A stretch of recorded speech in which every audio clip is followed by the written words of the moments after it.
turned out okay. That's on Netflix right now, guys. Ooh, never-ending story. Is this Kaora too? What's that? Is this a Kaora too? The map? I don't think so. I believe this is the standard map pack from the tiles.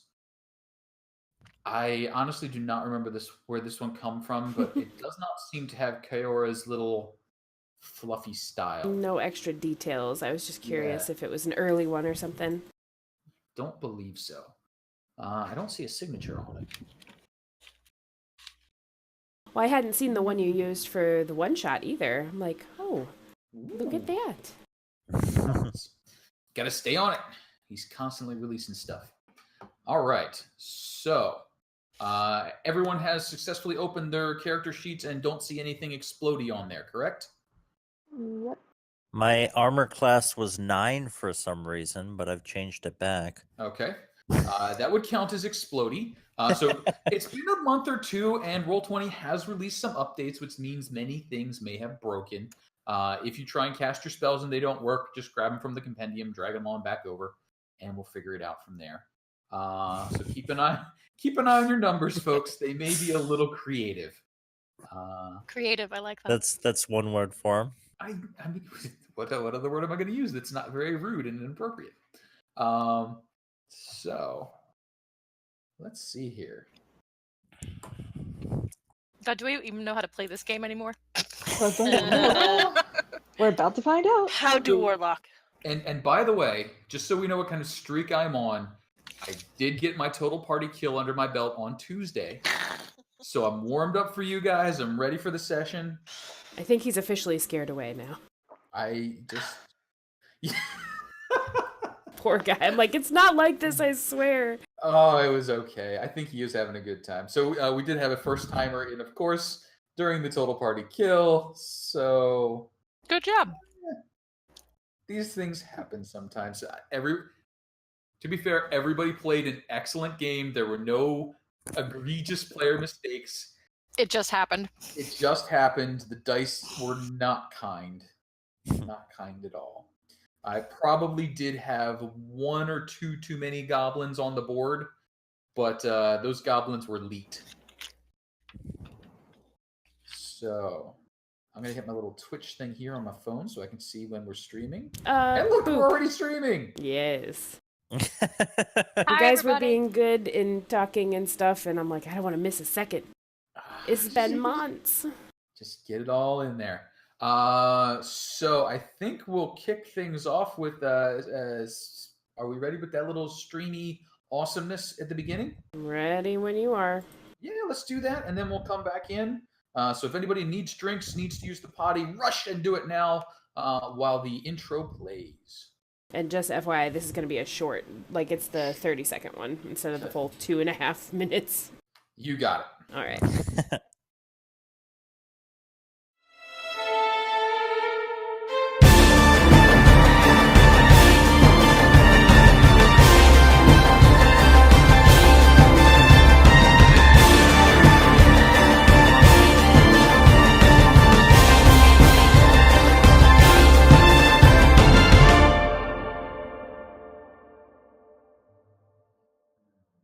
Nothing wrong with that.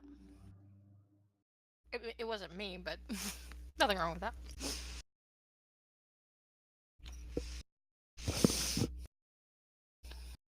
Alrighty. Hello. Hello. Awesome. And thank you to the kind folks who sponsored it on the Captain Reboot team and made it on the, I forget their name team, but I'm sure we've got the link somewhere. I'm going to use the word doobly-doo because I like the person who says that. So welcome back. We have been on hiatus. We have now returned from vacation, fresh and ready to go. We are playing through Horde of the Dragon Queen, leading up through the Tyranny of Dragons with 7 adventurers who have named themselves the Sovereign Seven. One of those adventures, a Mousefolk named Waverly, is out scouting a small keep known to house cultists. Bullywugs, and up until recently, Lizardfolk, all in the service of the evil queen. Fortunately, an impassioned speech given by that same Waverly, interpreted through dance and gesture by someone else, by our wonderful bard, Telaise. Telaise, excuse me. I still do it wrong. Actually, you did it right the first time. Telaise, I see that.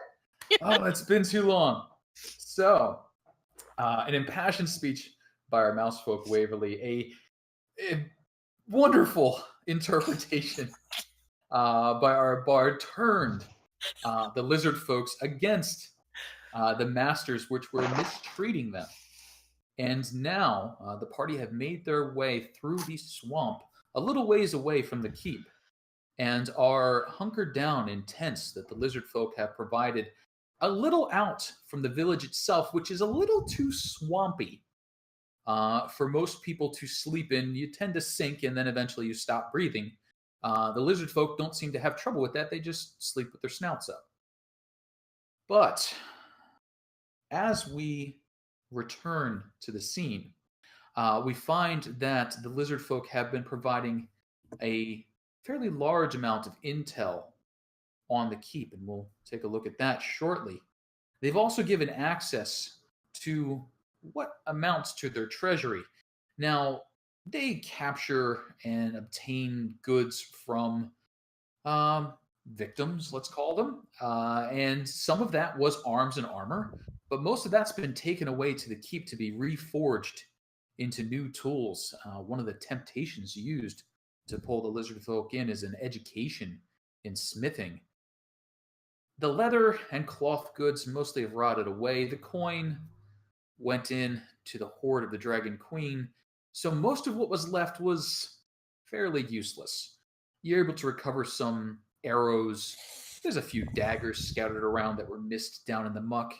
And amongst some rotten leather, a pouch of some sort, long since given over to mold and dust, Kuhloe found a small deck of cards. Oh, God. Miraculously or perhaps magically untouched by the swamp. And that's where we're going to pick up. Kuhloe, having just discovered this deck of cards. What you doing, Kuhloe? So everybody else is like, everything else we're finding around there is just like basically garbage, and then there's this pristine pack of cards. Well, pristine is maybe a bit of a stretch. The pack of cards is encased in rotting leather, but as soon as you start clearing it away, you're like, oh, okay, it's fine under there. Maybe a little washing. And none of the lizard folk are around us while we're doing this? Like, they're like, oh, those are mine. Nope, they've just given you a run of the place. This is where all the goods are dumped, and they slowly rot away. The lizard folk themselves, they don't care. I mean, they barely wear armor. The stuff that they tend to carry as weapons tends to be made of whatever is close at hand to pick up. And they've got wicked teeth. So they just don't seem concerned with most of the material goods.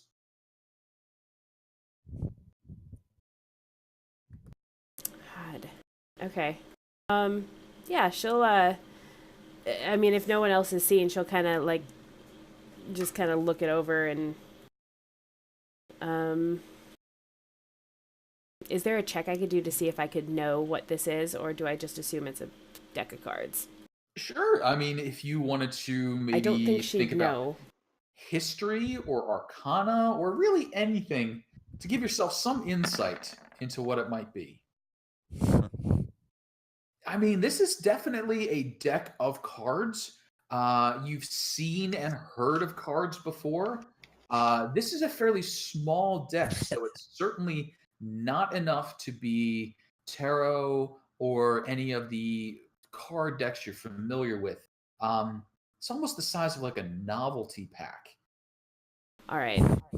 Yeah, I'll just, I'll kind of look over my shoulder and see if anybody's noticing me, and if not, I'll just kind of be like, oh, Well, I mean, I've always wanted to learn, and I'll come over on the side over here, and I'll kind of look over my shoulder, kneel down, and set him on the ground. Be like, they're so pretty. I love yin and yang. It's like, if I had a room to decorate or a home or anything. Yin and yang, it would be all over the place. Balance, right? Anyway, I wonder if this is a full deck, and I'll pull a card off the top. Oh, God. All right. She doesn't know any better. She No, really I know. wouldn't. All right. You reach in to grab one of the cards, and as you do so, your thumb just kind of slides off it, and the card remains in the deck. And you feel a bit of resistance as you just go to try and pull them all out and take a look at them. And you realize there's some force. It's not just stuck. There's some resistance to it. And the harder you try to just pull cards out, the more it resists. But you feel that if you focused your will, if you applied and specified the number of cards, and this knowledge comes to you in This a way is that's disgusting. not just normal. What the hell are they stuck together? Give me the card. Give me this. And as you draw that first card,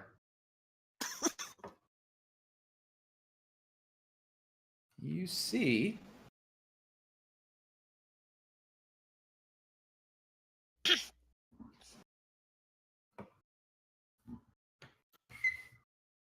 that symbol.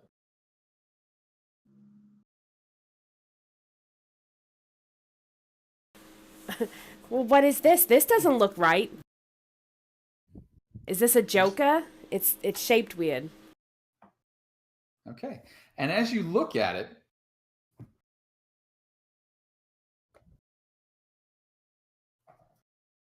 who all just so we are basically standing where we're standing, correct?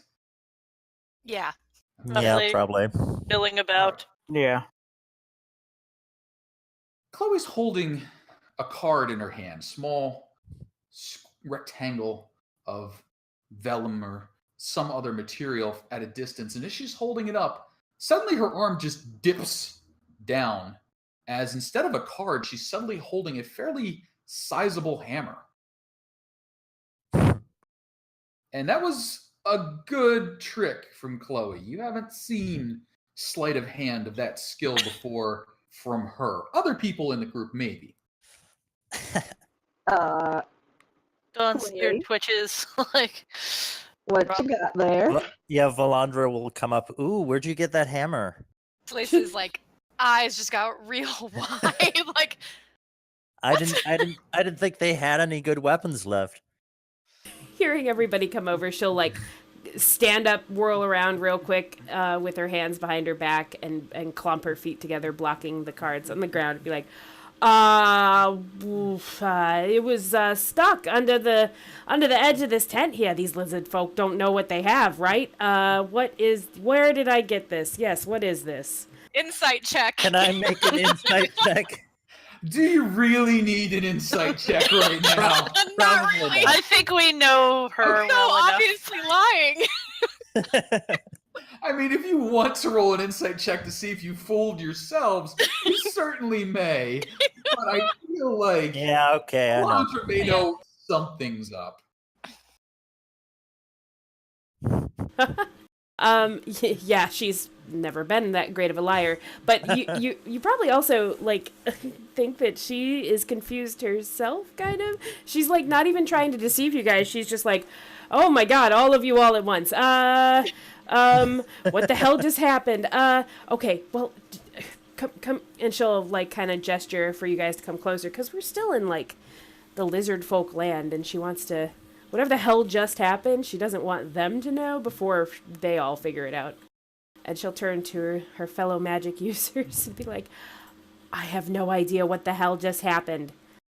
I mean, I was just playing cards and I wanted to see what they looked like, and then the card turned. Okay, this is gonna sound great. The card turned into a this. I don't understand. Is there anything special about the hammer? Or is it just like a hammer? I mean, What kind of hammer? It's a fairly large war hammer, obviously, but it has a surprisingly short handle. Valandra will cast Detect Magic, looking at both the hammer and the cards. Are you using a spell slot to do so, or are you taking 10 minutes? I am using a spell slot to do so. Okay, your eyes light up, and both are quite magical. You would say that both are most likely among the items of legend. Okay. Ooh. Okay. I guess you don't need any help on that, eh, Don? I was gonna offer. Whoa! Okay. So Dawn. Don knows who made them.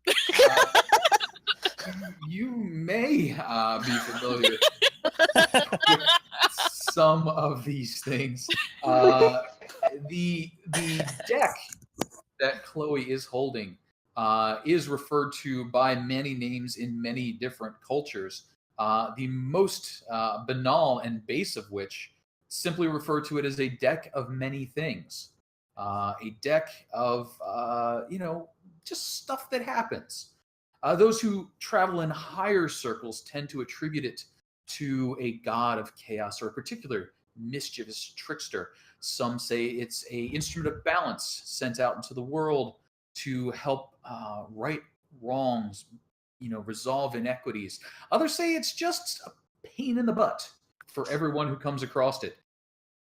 You have an inkling that there's a fairly good chance on any particular draw that something very good or very bad could happen.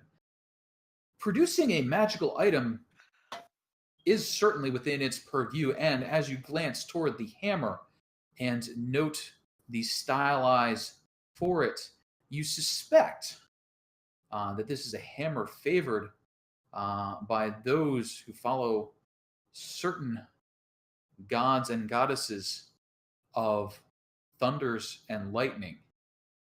It seems like an incomplete set, though. Most references you hear towards hammers of this style are accompanied by a girdle or belt that is also required to make full use of it. Those who have both of the set are said to be able to hurl it through the air and kill giants at a single smite. As it is, it's still an impressive magical weapon. Yeah, he will relay as much of that as he can make sense. Pretty much look at the cards, like drawing from this deck. You were lucky.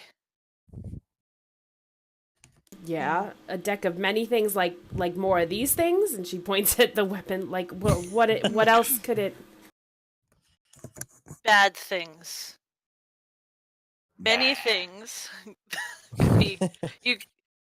Like I said, you were. I just wanted to see if I could add to the conversation, and I cannot. Oh yeah, Telaise, You are just draw all the cards, all of them. Telaise, that Never looks heard like of it. that looks like a deck of fortunate things right there. Never heard of this. Educate me. You are just as likely to pull something tragic as you are something helpful. You were lucky. She'll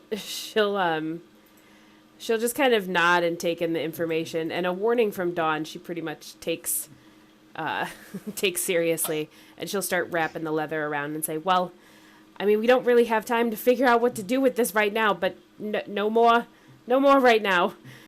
If I don't, why is it here of all places? But I'll keep it safe, and we'll figure out what to do with it later.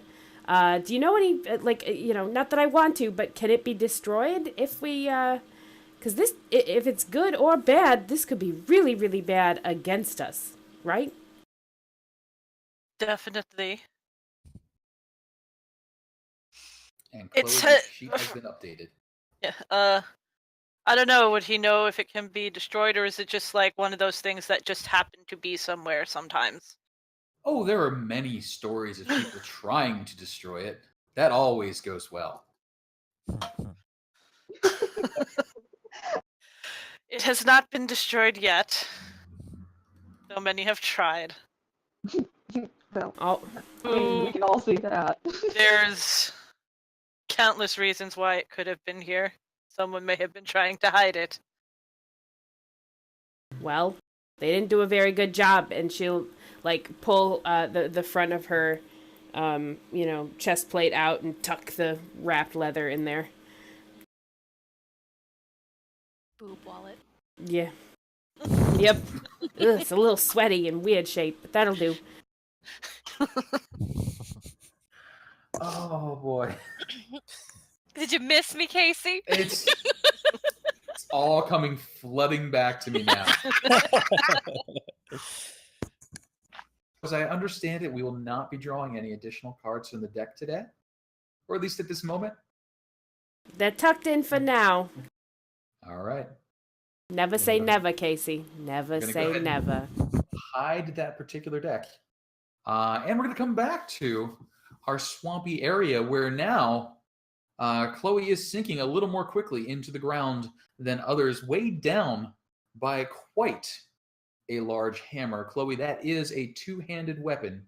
It is heavy, but it does hurt if you do manage to hit people with your hammer. That was mean. Well, I remember I do too. a It's few still mean. It was still mean. whack-a-mole misses. That brings us back to the task at hand, which is that the cultists, which have been gathering gold and gems and a whole heaping hoard for their dragon queen, have been carting that gold and gems and the heaping hoard to a castle deep in the murk and the swamp. However, they have moved so many and so much that it could not possibly be contained within the ruins that remain. The Lizardfolk speak of a doorway to somewhere cold, a magical portal that transports them and their burden somewhere else, though they have no inkling as to where that might be beyond saying that it's through the portal. They've been giving you what information they can about the castle, and now let's go take a look at that castle.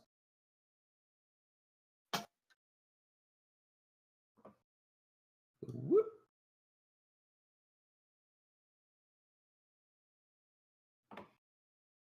And you guys should hopefully be able to see.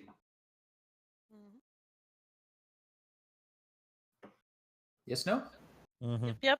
Okay. They have described the layout of the castle. And what they have informed you is at the time that you wish to attack, they will evacuate themselves and their families in as expedient a method as possible, leaving you only the Bullywug and the cultist as threats. Now, their honor, they say, prevents them from joining in the battle directly, unless the Bullywugs were to try and prevent them from leaving. Waverly has done a good job of adding to that information, especially regarding the second floor.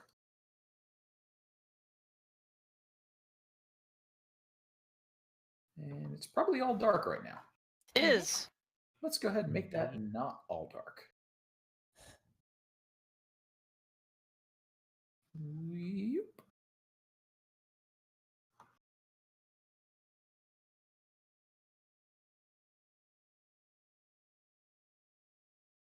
And you've received good information and intel indicating the stairways and the paths through.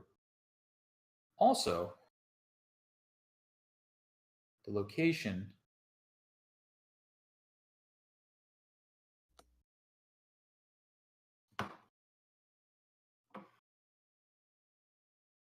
of the major threats, those most loyal cultists, be located in this area. They would estimate 10 to 20 cultists throughout the building at any given time. The more dangerous of them, fully armored individuals.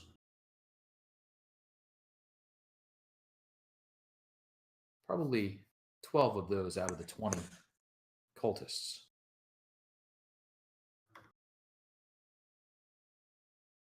Did they say where the portal was? The The portal, castle? they did. The portal they indicated, I believe, was on the first floor in that little dark room. And let me just confirm, because it has been a little while and I forget things.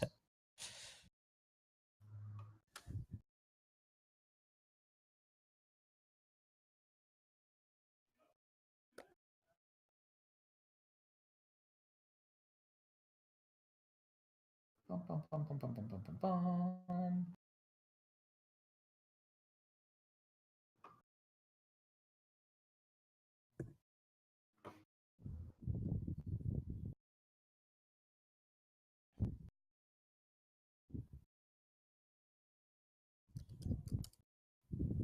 I will get you that answer in 1 second. My brain has Okay. just leapt out of my head, and now I can't see it.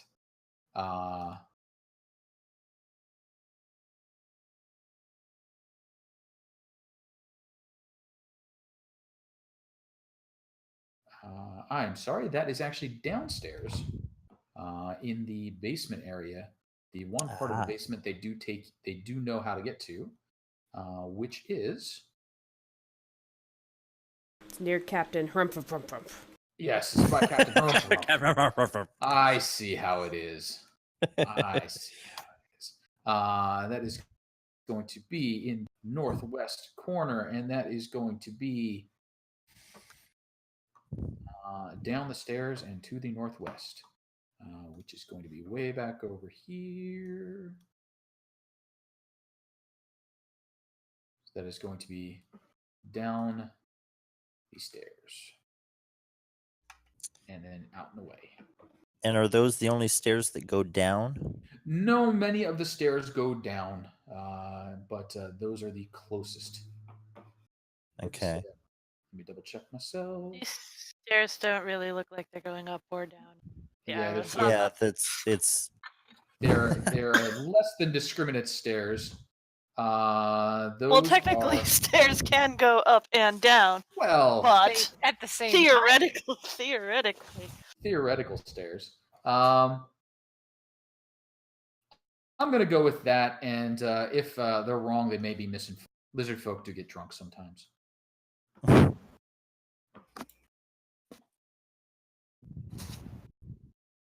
All right. Any other questions? And what sort of plan of assault appeals to you?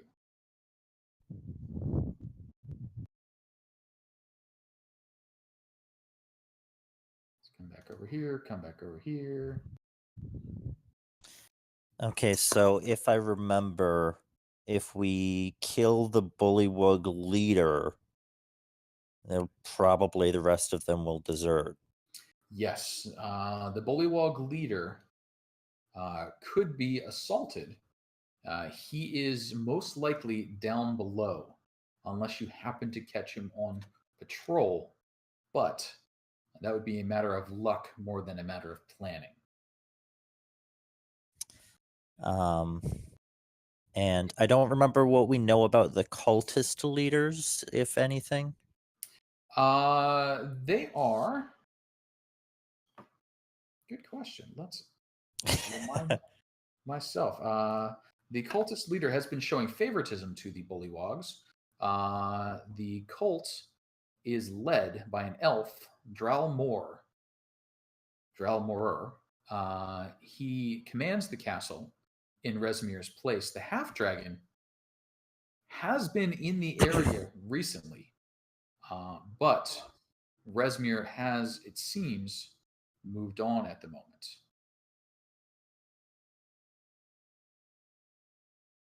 So, Bullywug leader guy, or like in general, do they have like a patrol?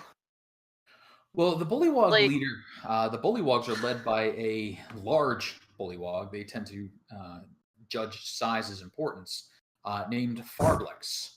Farblex Spattergoo.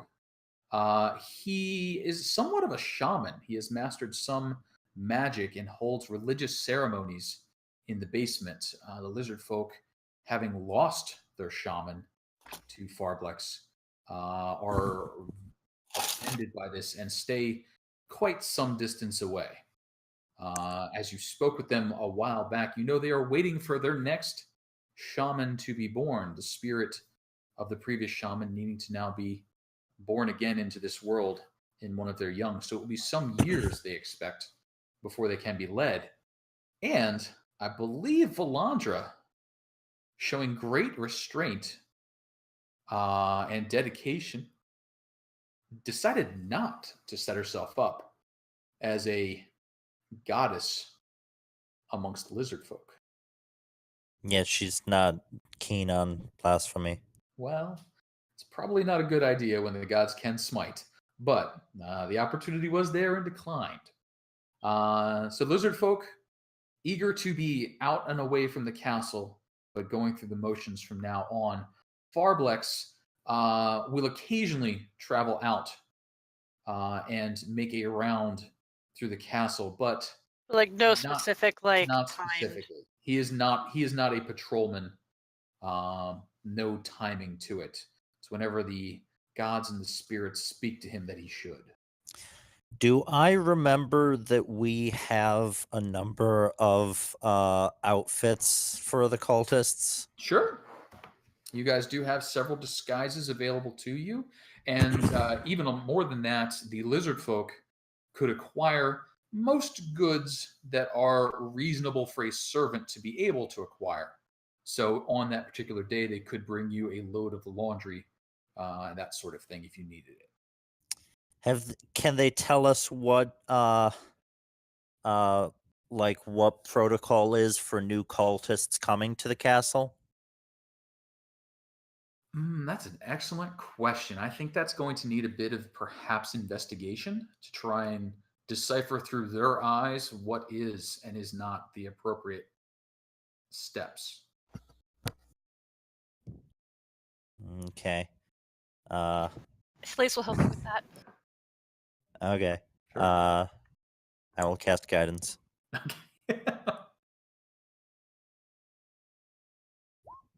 Best cantrip. Oh, thank you for that help. You are welcome. 20. So maybe putting the, I'm not going to classify her as naive, but certainly a bit on the innocent side, Valandra in charge of figuring out what an evil cultist should do as his daily rounds wasn't the best idea. Thankfully, someone with a little more worldly experience was there to be like, that's not what they're doing. That's not what that means. So yes, you have a pretty good idea of the method in which they would arrive, the way they would be given orders, how they would pass out. Generally, it's going to be report to the elf in charge as quickly as possible without waking him. Those who arrive in the nighttime may sit and wait for a while, but those who arrive during the day are brought up almost immediately to speak with the elf, Drow Morer. Okay. And new cultists that arrive, how do they rank in terms of are they higher than the Bullywugs in terms of like can they boss them around or do they have to follow orders from the Bullywugs? It seems like everybody's on an even level. Okay. The Bullywugs are somewhat being flattered being told good job, and you get the impression that the lizard folk feel the bullywugs are very full of themselves. Puffing up like a bullywug is a fairly common derogatory expression among the lizard folk.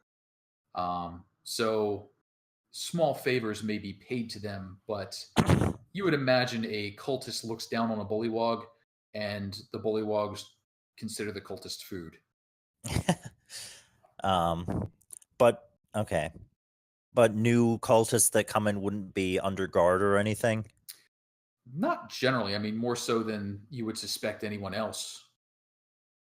Yeah.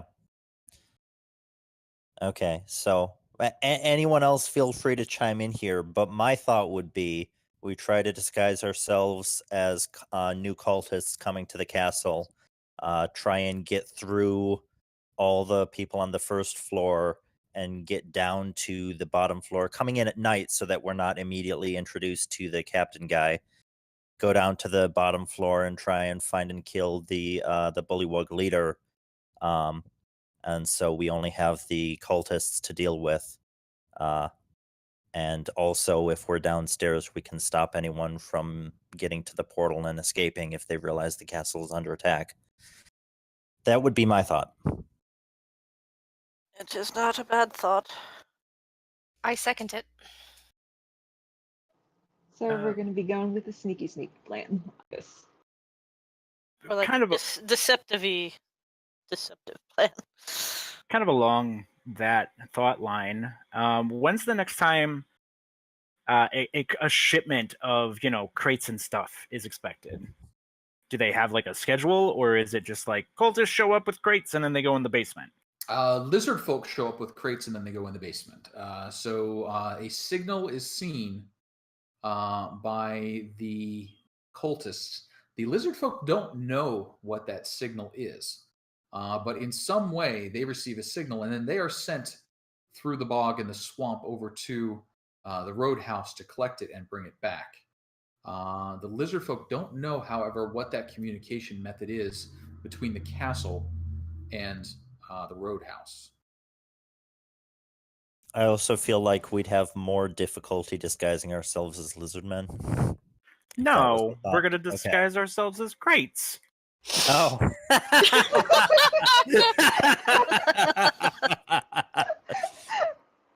Oh god. Okay, that would be awesome.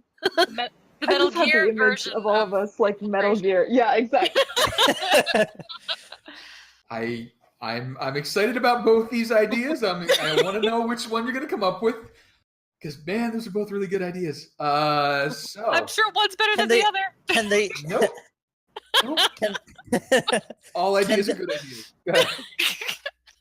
Can they tell us how, like, what the is there a usual gap in between? Like, they say they don't know the signal, and that's fine, but like, how long was it before the last time before this they had to carry crates, or the time before that? They do let you know it's been fairly regular recently, and that makes sense to you because the travel season has basically just started. The caravans are on the move and have been. They let you know that every 2 or 3 days they're called to go. It's a 2 or 3 day back and forth between the lizard folk going and picking things up, depending on the size of the load. And it is a 2 days travel, 1 out, 1 back through the swamp to go play fetch. So within the next day or two, they are expecting to head out again to go retrieve, but they don't know which day it would be. So they could tell you as they were being sent out, but then you would only have that day to prepare before they would be expected to arrive back with boxes. Okay. So if we were willing to wait a few days, we could do the box plan. Sure. I mean, can't we both? Like, wait for the same day. Have some people go in as cultists and some people go in as cargo. So that seems like inviting one of the plans to fail. Do they inspect the cargo? The cargo is carried straight through and out. Oh, okay.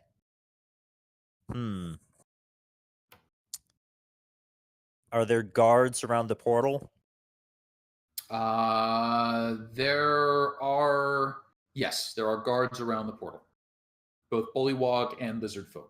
Do the Lizardfolk know if there's any point in the castle, in the basement, where there wouldn't be guards, that if we were in the crates, they could set us down and let us out without anyone seeing? Snapjaw, who's been doing most of the communicating with you, he seems to be the best at common and some of the ideas. Gives that one a bit of a head scratch. Not without causing a place for it. We could set the crates down, cause a commotion, but the path is fairly clear. They do not want the Bullywugs tempted by the treasures. Do you usually see the Bullywug leader when you're carrying crates through? Often. He likes to lord over us that we are bearers of goods rather than warriors. Okay, so we wouldn't necessarily need a quiet place to do it. We could just be carried in crates and then burst out when the Lizardfolk give us the signal that the Bullywug leader is around. You could certainly set that up, yeah. Thoughts? I feel like that's a little bit risky just because if we're hiding in these crates, we also are going to have a limited range of view around us. If we pop up and it's not a very advantageous I was going to say the same situation. thing. If we can't see, then we can't make snap judgments if we have to change. Well, okay. Maybe are the cultists ever involved in moving the crates or supervising? Nah, they're there. They're there. Okay. Do you ever So- get cultists coming in with the crates or arriving at the same time? No, the cultists could not keep up with us. And he indicates that they move quickly through the swamp, whereas the cultists would be slow.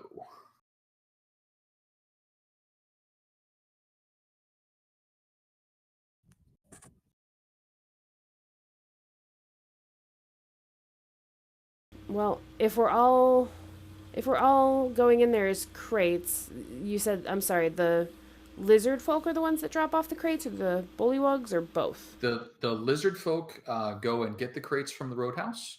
They bring it through the swamp, carry it through the castle, and down through the portal to somewhere cold. Well, I mean, I'm sure.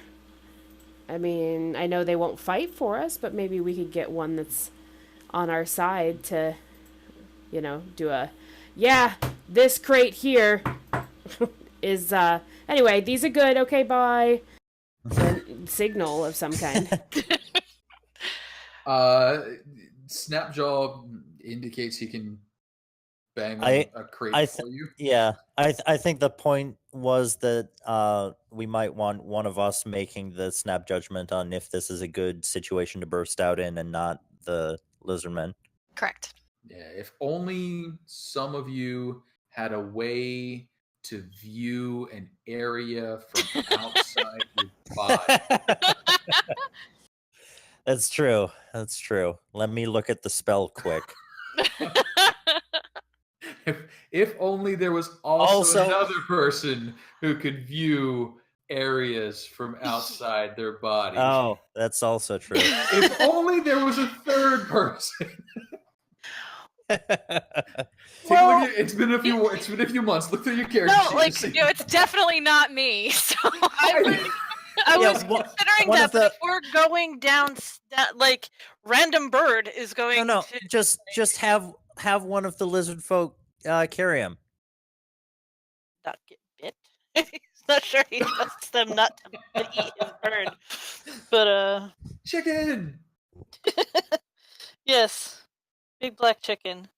Yeah, have one of them carry him, and then that he won't. eat the bird because he kind of needs the. Just have the one guy we're see, talking Edgar's to do it. different though. Yeah, but you can see out of his eyes. Yes, but I'm just wondering. Check my because he's like a weird familiar. Edgar is the special Edgar. Can't remember if you could just summon him randomly. All right. So I think I'm hearing favoring the crate plan. It involves less bluff checks, which several people in this party are not great at. Okay, that's fair. It's fair. Okay. Even the other high charisma person's not great at it. Love you, Don. So, regarding this plan, let's talk about what we'll need to do to put it in motion. The Lizardfolk will, over the course of the next day or two, get indication that they should go and fetch treasure. Lizardfolk head out. They go retrieve the treasure. They return with treasure. Now, en route, they're going to stop where you are, dump out crates of treasure right in front of your eyes into the muck, and then ask you to get in an empty crate. Yes. Crates of treasure just sinking into the mud. Flip, flip, flip, flip, flip. And then in the crate you go. All right, how fast do I need to be to scoop it up? I'm so greedy. So we'll talk about that in a moment. You're gonna jump. You're gonna jump. Well, in the I mean, crates. they could stash. They could plan to try to stash some of it in like a place where it's not gonna sink. But it's a very sucky things down swamp. But so they're gonna stuff you in crates of appropriate size. The bigger people go in the bigger ones. The littler people are going in the little ones. And the horse. Could I use that pillow? I want to use the bigger one for this. I don't know that the pillow is going to help with the horse, but that was an excellent little outtake. That was my roommate, yeah. I think the horse is going to have to stay behind for this. Chloe? Elmer the horse. What are we doing? What? Okay, so did we decide with the Lizardfolk what they were doing once we enter into the building? Are they just all like taken off immediately? Are they waiting for a signal? That is currently up in the air. That's where I'm leading up to. So they want to basically make an exit as whatever happens. And they're going to try and not give you away by just departing one morning. They're going to wait till the chaos happens and then whoop, they're out.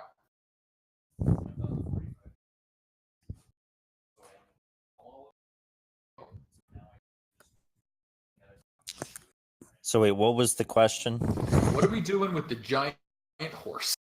Oh, yeah. We could put some treasure on the horse. Yeah, no, because it's not our stuff, so we won't be doing that, no. There'll be some treasure going in my pocket. But either we have it so we could return it, quote unquote, or it sinks into the mud and no one's gonna get it. Or we just tell some people that, hey, we saved this area. There's a bunch of treasure down here. Make sure it gets back to the people that it belongs to. I'm not that would be and you trust these dangerous for those quote unquote people that to do this without taking it for themselves. If something goes into a swamp, it's gone. You're never getting it back. This building is sinking into a swamp? No. When you make the exchange, when you empty out the treasure-filled chests and you get in them, most of that treasure is not going anywhere good. Elmer, it needs to go somewhere, and then you've got yourselves basically in chests heading towards the castle, carried by Lizardfolk. But Elmer's just a little too big to pull off, and not.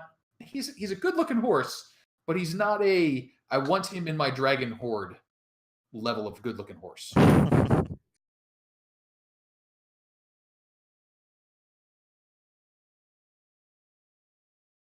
I mean, maybe they could bring him and then leave him, just outside the perimeter of the castle, and then we could go back from once we've cleared the castle. I mean, we could certainly try that.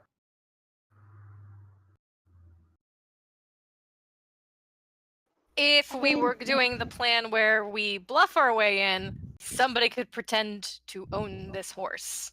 Yes. That would definitely be much more horsey way. So what I'm leaning with is just, like, depending on what we decide to do with the Lizardfolk and when they decide to leave, just send them off with them. But I don't want them, like... Eating your horse? Eating him, yeah.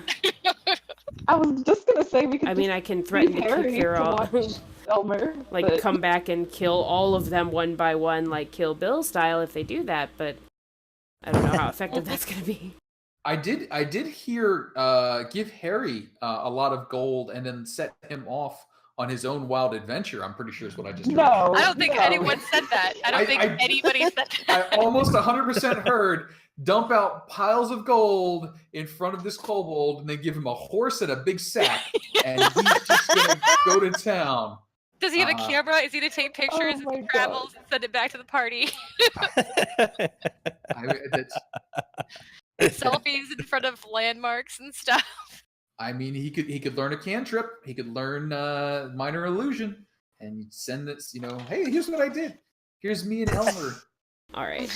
I guess the horse isn't dead. Congratulations. I guess I'll just try and talk to Snapjaw because he's been the one that we've talked to the longest, and just say, look, this horse. We rescued him from death just the same way we're rescuing you and your people and setting you free away from these bullywugs here.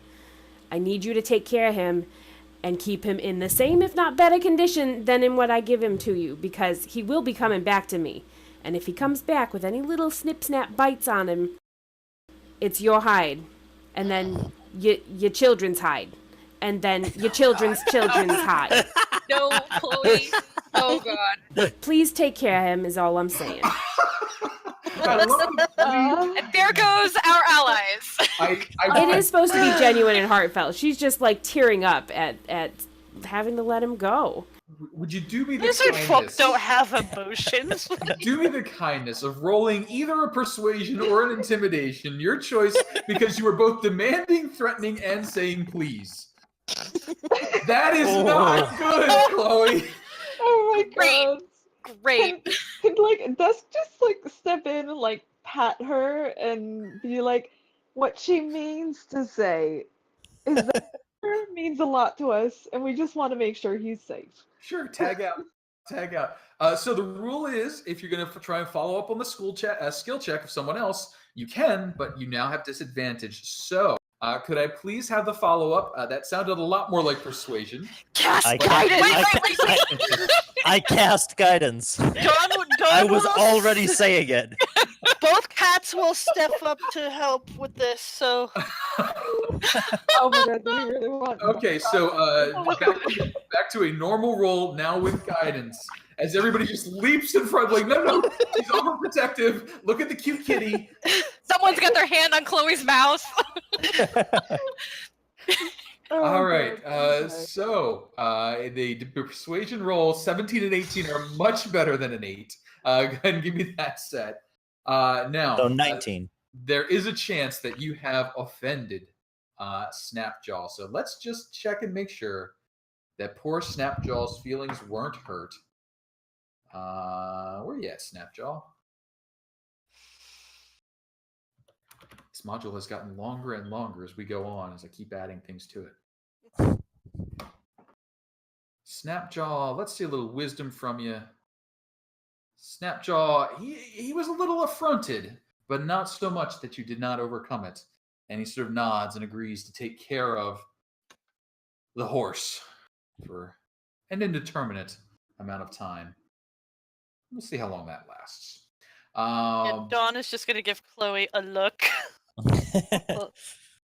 Just like, you did bad. You should feel bad. And if it's coming from Dawn, it's bad. Okay. So, I think we have most of a plan together. I didn't hear what was happening with Harry, though, since he's not going on his whirlwind tour of Faerun, supplied with lots of gold and a horse. What is Harry doing? Oh goodness, I just want to put him somewhere safe, but I also don't want to leave him unattended. This is just not a good situation for the little guy. I mean, it's a swamp. If he doesn't come with us, he could betray us. That's true. I mean, he can betray us anyway. I'm the other, but we can watch him when he's with us. Well, okay, fine. I'm the other advocate. I was gonna say, like, let's keep him with us. Keep him quiet. He likes you. He makes you pretty necklaces. He does. He does. He does. He's a sweetheart, and I love him. He's been using his little rock tumbler. It's going all the time. Not anymore. No rock tumbling while we're hiding in the crate. Yeah, it's probably not while in the crate. That'd be a little echoey, even for his vastly improved and quieted rock tumbling. Who did the tinkering on that one? Someone did a phenomenal job. That was me. There was a nat 20 on that one, I think. There was some impressive tinkering. It was great. I was very proud of it. So he is a tumbling fool, is what Harry is.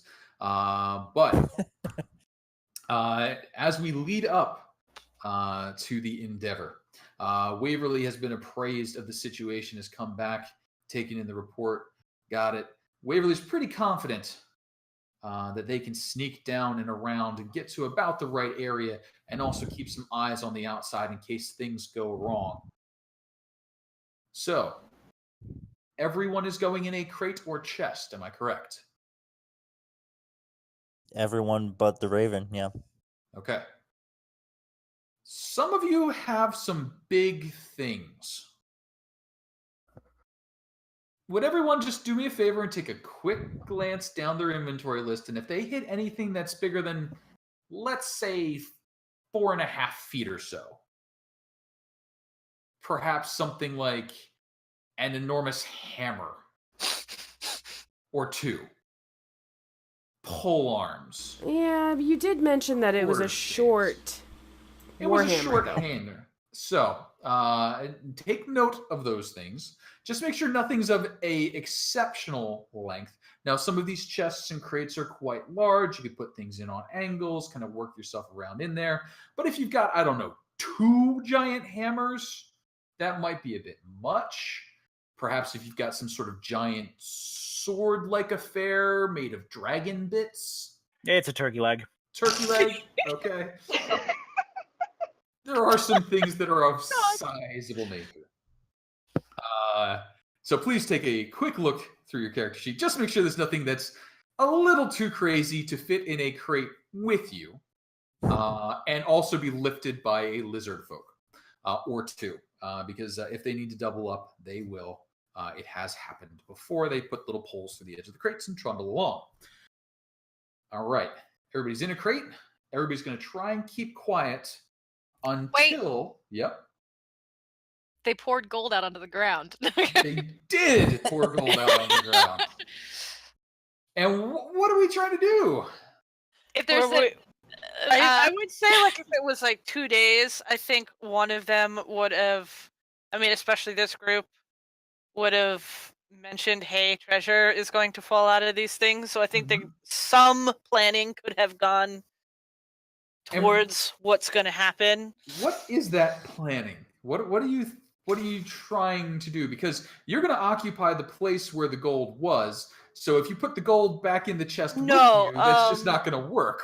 Oh, I was thinking, why don't we just going to take some like a good pouch full, just to have some money on hand. Do Lizardfolk care for stuff like that? Like, they could offer, like, they're doing a lot in putting themselves in danger to help us. From what I recall from 2 months ago, I don't remember. This is not something that they're interested in. They just want to have their swamp. Why don't we just have it all get dumped out and then make a general tag of where it is and let the Harpers know where it is so they can pick it up? Sure. Make somebody else. What kind of ground is it going to get dumped out on? Sure. If it's on soft, swampy ground, that gold's going to be gone. Treasure. We could Like, I don't know we if can they go have with- sacks or something and Yeah. rope them up into trees, like We where can they're go with not that on the plan. ground. Okay, so you guys are You going know? to try and create a treasure trove that's going to elude the eyes of others until you come back for it. So, and there may be some other skullduggery happening, but could I have a volunteer to roll a stealth check to hide your treasure a la the pirate? We need Waverly. Waverly's busy. Waverly's doing the Waverly thing. Danger Mouse full theme song going on. Stealth, so not me. I'm Not it. I can do it. I've got a I'm bucket. I'll assist. I'm proficient in cast it. Who guidance. wants to help? I have a 3 in stealth. I will. I have a 4 I will help you. 8. Oh, in stealth. Yeah. oh no, she should do it.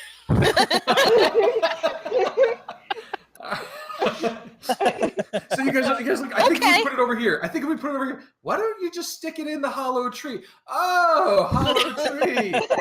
That's why we can never find you when you're hiding. May I please see a stealth check? With advantage plus guidance. With advantage plus guidance. That's quite 31. the stealth It's a check. very hidden treasure. Yes, this is well hidden. One-eyed Willie would be impressed. Now let's make sure we remember where it is. That would be important. So we'll figure out how well that goes when it comes time to recall it. Oh God. I was just seeing it. Look, it's gonna happen. She was just seeing if there was anything particularly good that stood out while we were transferring stuff. She Sure. did not. She did not. So if I could have a sleight of hand check from anybody who's going to, select a few pieces, and any sleight of hand checks will gain you 1 platinum piece for whatever your score is. So if you roll a 23, for example, Rolling please in the luck. I am absolutely doing that. certainly may. I'm so happy right now. Wow, I'm not rolling shit. Okay, well, a 9 is fine. Please add 9 platinum. Valandra, as you just pick a few choice, please add 16 platinum for yourself. Dawn, 6 plucked and added. And there are a lot just, of gold pieces. it is just 9 piles.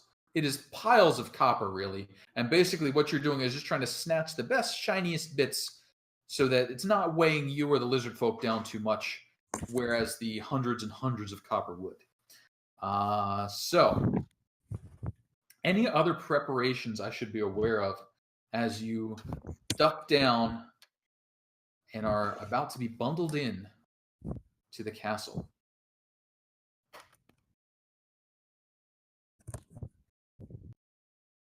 All right. Now I think we're good. All right. Cram ourselves into boxes. Cramming into boxes. So, and Boxing. the instructions to Snapjaw. What are we looking for him to give you the signal on? When you are near the leader? When you are near the portal? When you are through the portal? What's the key? I mean, I think that Edgar was giving us the signal. Either way. Or well, Snapjaw's the Bullywug leader stands out. Like, he looks bigger. Like, yeah, you from the description, he wears the bones and the the bones through the nose that he doesn't have kind of effect. He looks like a so because we were going for the Bullywug leader specifically to take him out. So I think whenever we come across that guy and he starts being all pompous about all bullywog-ish. Yes. Alrighty. Then that would be the sign to put us down and. Sounds good. So chaos will ensue. do we Can we make sure that they don't like actually really fasten the crates too much so that we can actually just burst out immediately and not get stuck in the chests once battle is engaged? Yes. Please. Yes. Just wanted to say that explicitly. Yes. Grunk. Uh-oh. No, the latches are left unlocked. Okay. There's no measuring tool anymore? There is. It looks like a power button. Yeah, it's different now. Oh. Things are different now. But yeah, so cuz if Edgar is chilling with Snapjaw, Dawn could be paying attention to surroundings. He also has message so he could ping people in the other boxes when they come across a shaman-looking bullywug fellow, and just like as a warning, be like, "That's him. He's he's here. Be aware. Like this is gonna go down."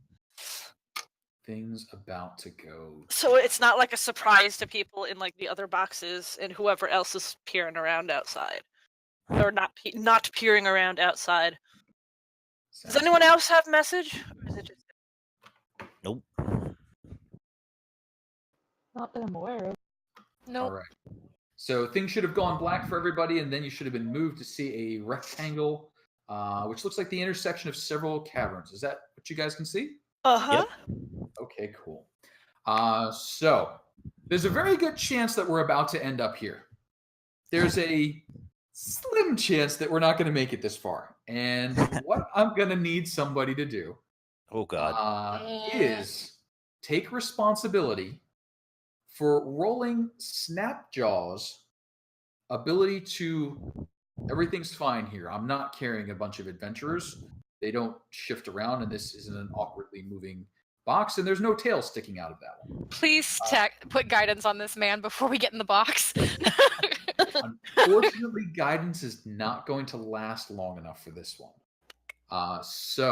Yeah, it only lasts a minute. What I'm going to need is someone to roll for Snapjaw's charisma. Now, Snapjaw, you might remember, has had a little bit of difficulty communicating, is a bit brutish, and would most likely just prefer to eat somebody and go to sleep. So he is at a -2 to the roll. Oh. He is not a trained communicator, so he has no other bonuses. You will be comparing this against the perceptive nature of the Bullywugs. Now, Bullywugs are not the wisest of things, but they're also not that dumb. I was wrong. This Bullywug is not paying attention at all. They're asleep. They're just asleep. They don't want to know. And they don't even care. with advantage from other Bullywugs helping out, it's not enough. Nope. He's busy licking his eyeball, trying to get the last. he's just doing what Bullywugs do. So things go remarkably well. You are picked up and carried. There's a little jostling and bumping. It's not a particularly comfortable ride. We're impressed by Snapjaw's acting. He is on it. He just he growls when he needs to growl. He bites when he needs to bite. He spits out the bits so they don't get worried about it. And you guys end up getting set down. Now, Edgar is providing feedback for this. And what Edgar has informed you is you've traveled through some caverns, through some muck and some grime, down the stairs, around, past some water, and now you're at this intersection, and you can hear the croaking and chanting and odd sort of warbling noise that the Bullywugs make coming from the southwest.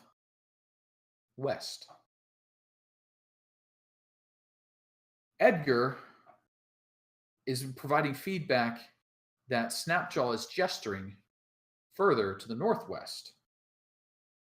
So it seems he's come to a tough spot where you've asked him to take you is not where the crates should be going. And he's feigned a need to set down these crates. So, if everyone do me the kindness of dragging their icons onto the grid, you are currently in your chests. How do I do that? And crates. Oh, just click on yourself in the character sheet section and drag over.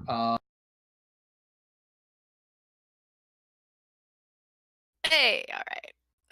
All right. Been a little while, huh? Edgar's an enemy again. I didn't know how to No, do that really the last time we were here, so. Oh, there you go. So we learned a new thing.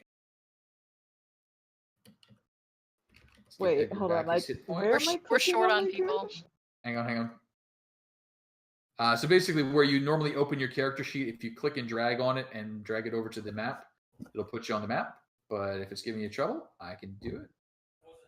Who we got? I think we got everybody. Yep. Joey, what do you got a 10 on you for? A what? Oh, what? That might be the AC, mine. No, never mind. Nope, that's a GM layer bleed through weirdness. Oh, okay. There's 10 of something underneath Joey. All them God. rockworms. Oh, God. No thanks. We're done with those. So, in this area, Edgar is providing feedback that there's a fair bit of mist in the room. And in fact, it's seeping in through the cracks. You can feel it hitting your skin. It's a chill, damp mist. It doesn't Valandra feels slightly more comfortable. Yeah, that's actually kind of nice. It smells odd. You're definitely getting a very rank, rotting mud smell, but that mist is actually kind of crisp and fresh. So it's a weird squishing up through the bottom planks of the crate is just this mucking goo, but that mist coming through is fairly crisp. Away to the south and the west, you've got that Bullywug Sound. To the north and the west, you've got the portal, you would suspect. And then away to the south and the east, where the caverns had brought you through from the stairs. Dead south, you can hear the lapping of water. At this point, Edgar is still with Snapjaw, so he can't see much beyond this area. And there's nobody. But there are no Bullywugs around? There are no Bullywugs around. Off to the south and the west, it sounds like that croaking, and that's most likely where those Bullywugs are. And it seems Snapjaw believes this would be where you would want to be, to the best of his knowledge. We would want to be down this way? Do you have any way to communicate with him before popping out? Oh, okay. No. Dawn can. Yeah, Dawn can. Okay. How is Dawn doing so? Message. Okay.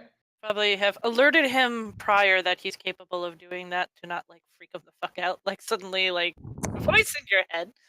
We've done it before. Sure. With him? So, yeah, we've done this twice before with message. So Snapjaw echoes back, away to the south and the west, I think the Bullywugs. To the north and the west, the portal. Where do you want to go? We want to go where the Bullywug leader would be. Bullywug leader is. Farblacks? Farblacks. If I carry you there, they will know. The crate should not go down there.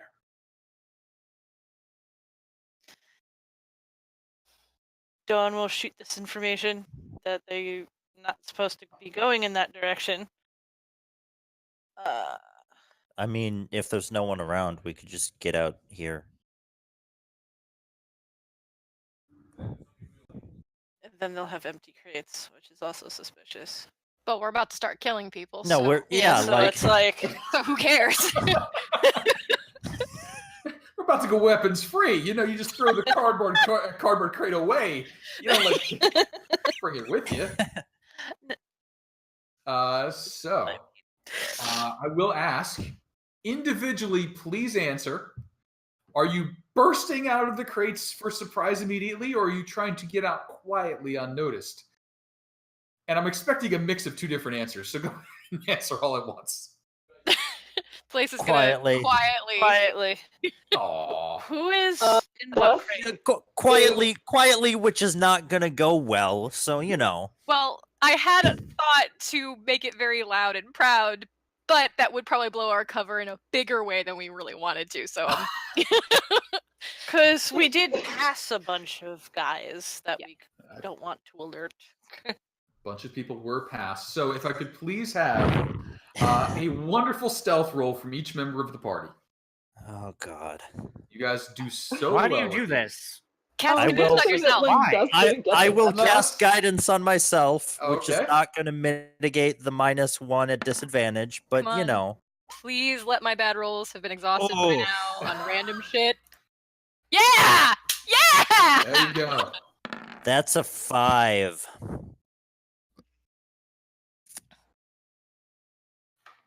Okay, so we know the upstairs Bullywugs are really on the ball.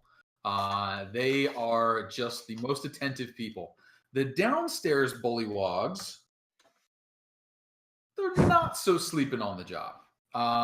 So you do hear some consternation and confusion coming from the areas to the south and the west.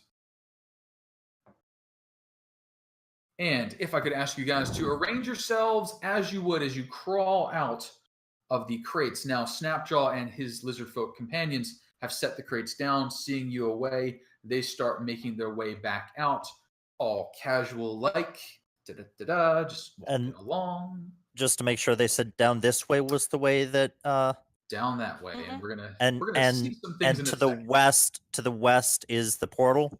To the west is the portal, correct? Okay. And we're gonna do a little bit of things. It's just gonna throw Lizardfolk right on there. That's gonna represent about 10 lizards. But more to the point at the moment,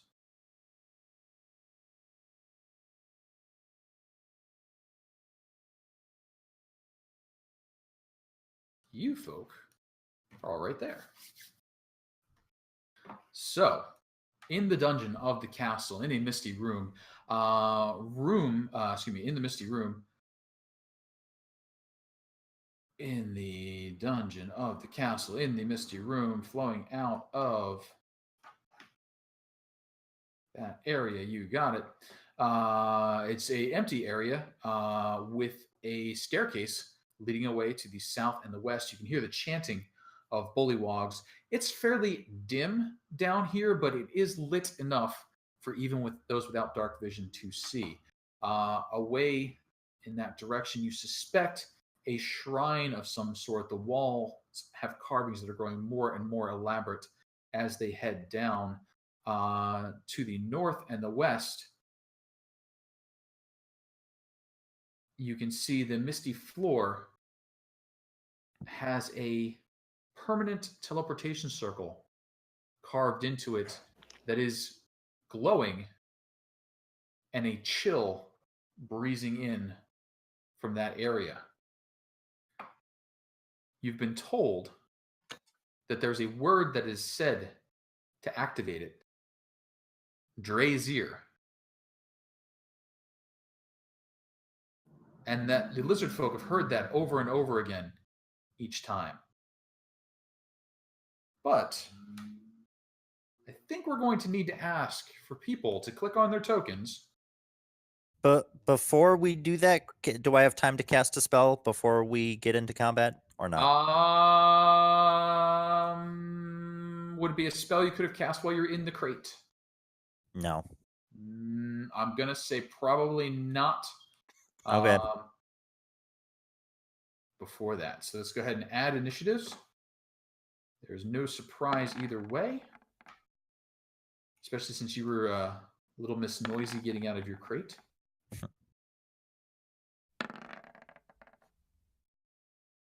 And we're going to click a couple icons on my side here.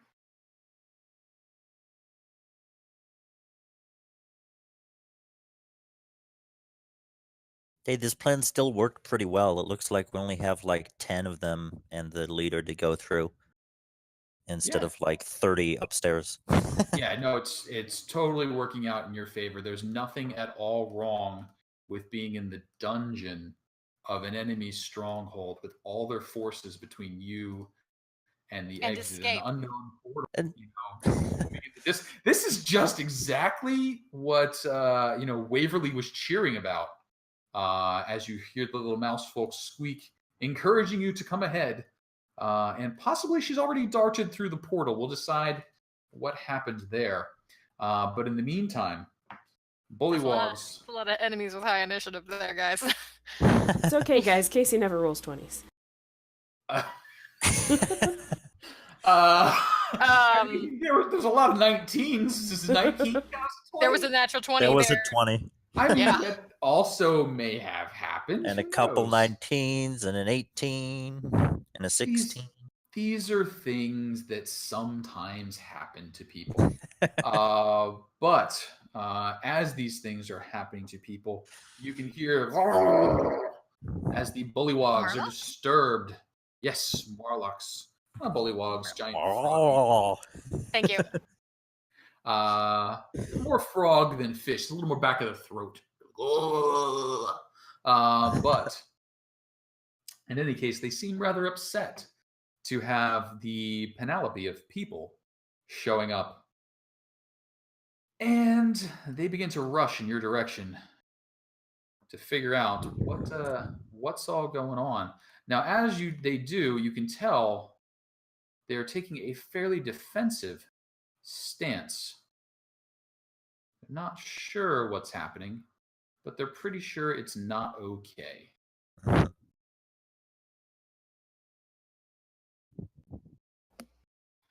And come here, Farblax.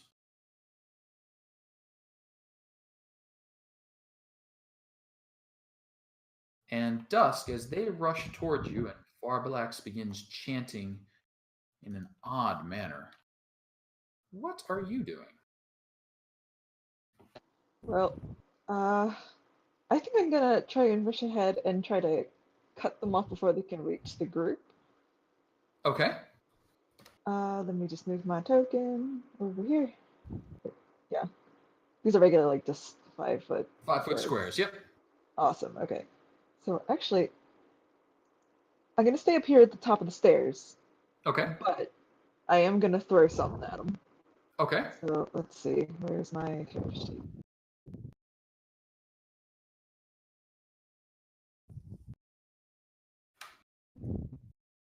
Nice! A 12. That is a very nice set. Is not going to hit our Bullywug friend, though. Darn it.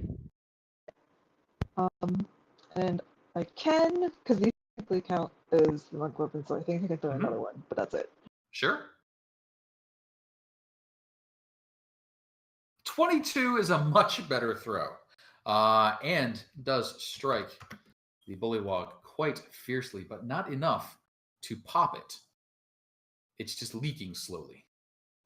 Didn't need the mental image. Dusk, any additional activity for you? Not for right now. I'm gonna just step a little bit to the side, and that's it. Okay.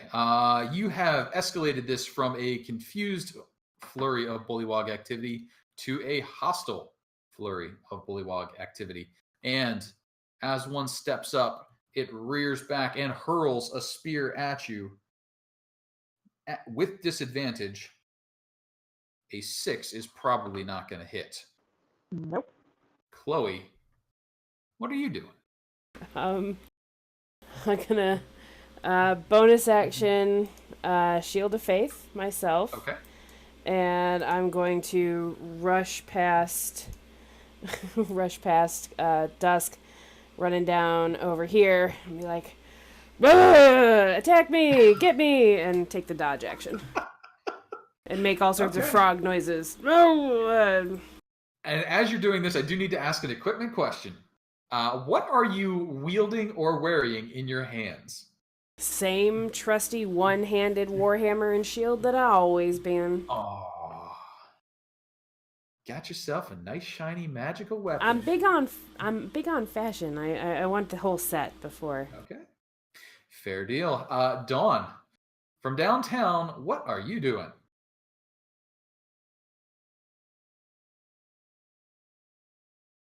mute. Am I muted? There we You go. were. Oh. Okay, so Edgar's gonna dash down this way. Edgar! Wow, Edgar's fast. Yes, he's got dashing would be like 100. Let me just double check that. Nope, you're fine. Yep. Okay, and I wonder what that could be measuring. I don't know what you're talking about. I forget with familiars. Mm-hmm. Can I have him dash, and then would I still have a bonus action, or is my bonus action telling him to do something, or because I know he's supposed to. He can just dash. He can just dash. So bonus action, spiritual weapon, make him Big Edgar. Okay. Is he still within range of the spiritual weapon spell? What is the range on spiritual weapon? I thought it was like. I thought you could cast it through him, unless I'm thinking. Because can't you cast spells through? I think only if they're touch, yeah. Oh, okay. Let me double check. Spiritual weapon, where are you? 60 feet, so he will have dashed 60 feet. Mm-hmm. Where that is.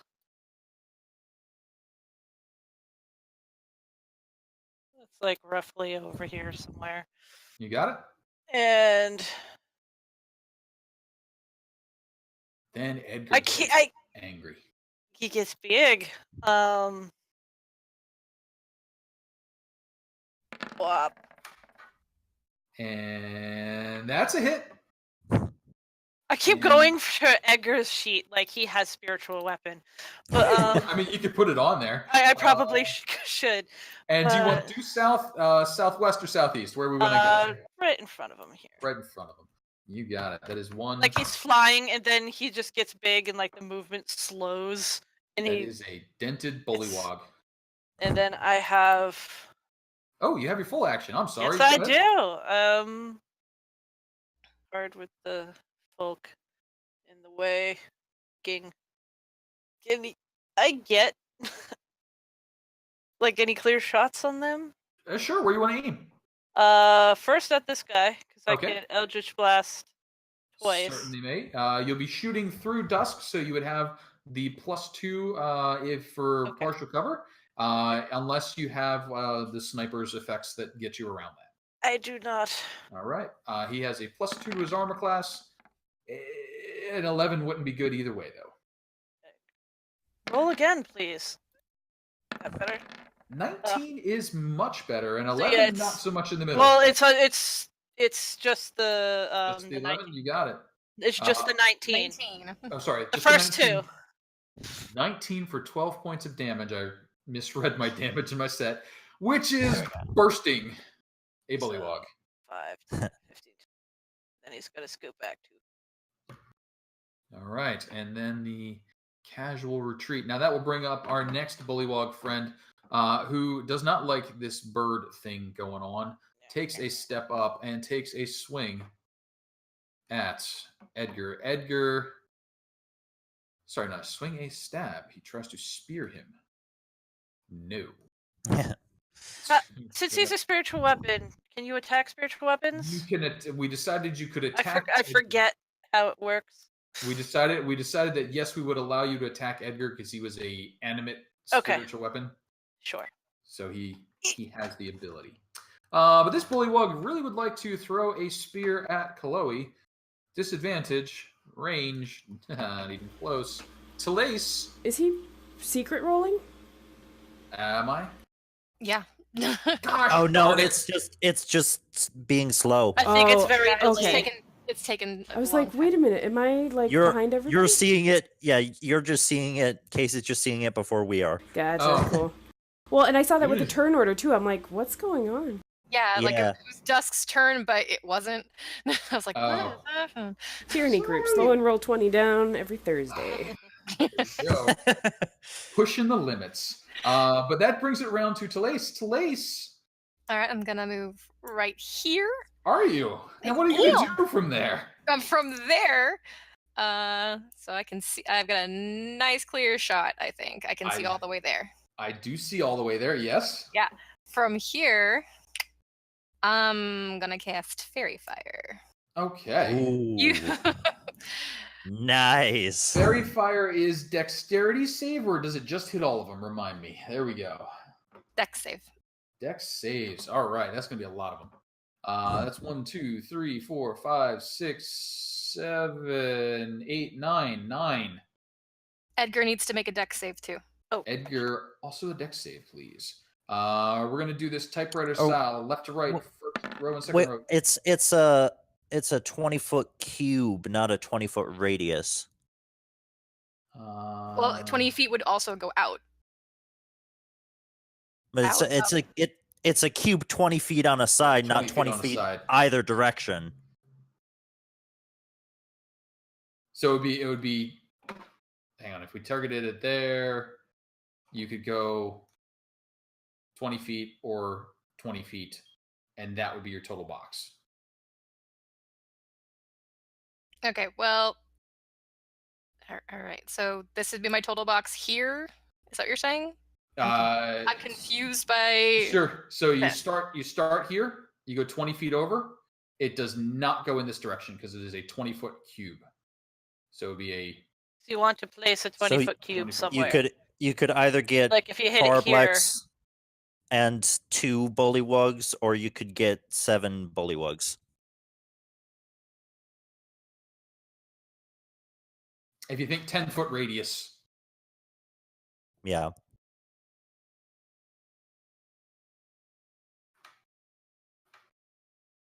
Weird spells. Yeah, the cube ones are always weird.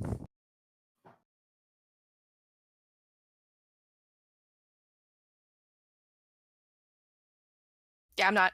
I don't do math well, so I don't know what's going on anymore. I'm confused. Sure, sorry. I'm absolutely confused. I don't know what's going on. So, what was just drawn in red there? 20-foot cube. You can drop anywhere you want. Okay, that makes a lot more sense. I can't do math in my head, and it was not making any sense what you guys were talking about. So you can get 6 Bullywugs, or 1 and 4 blacks. Yeah.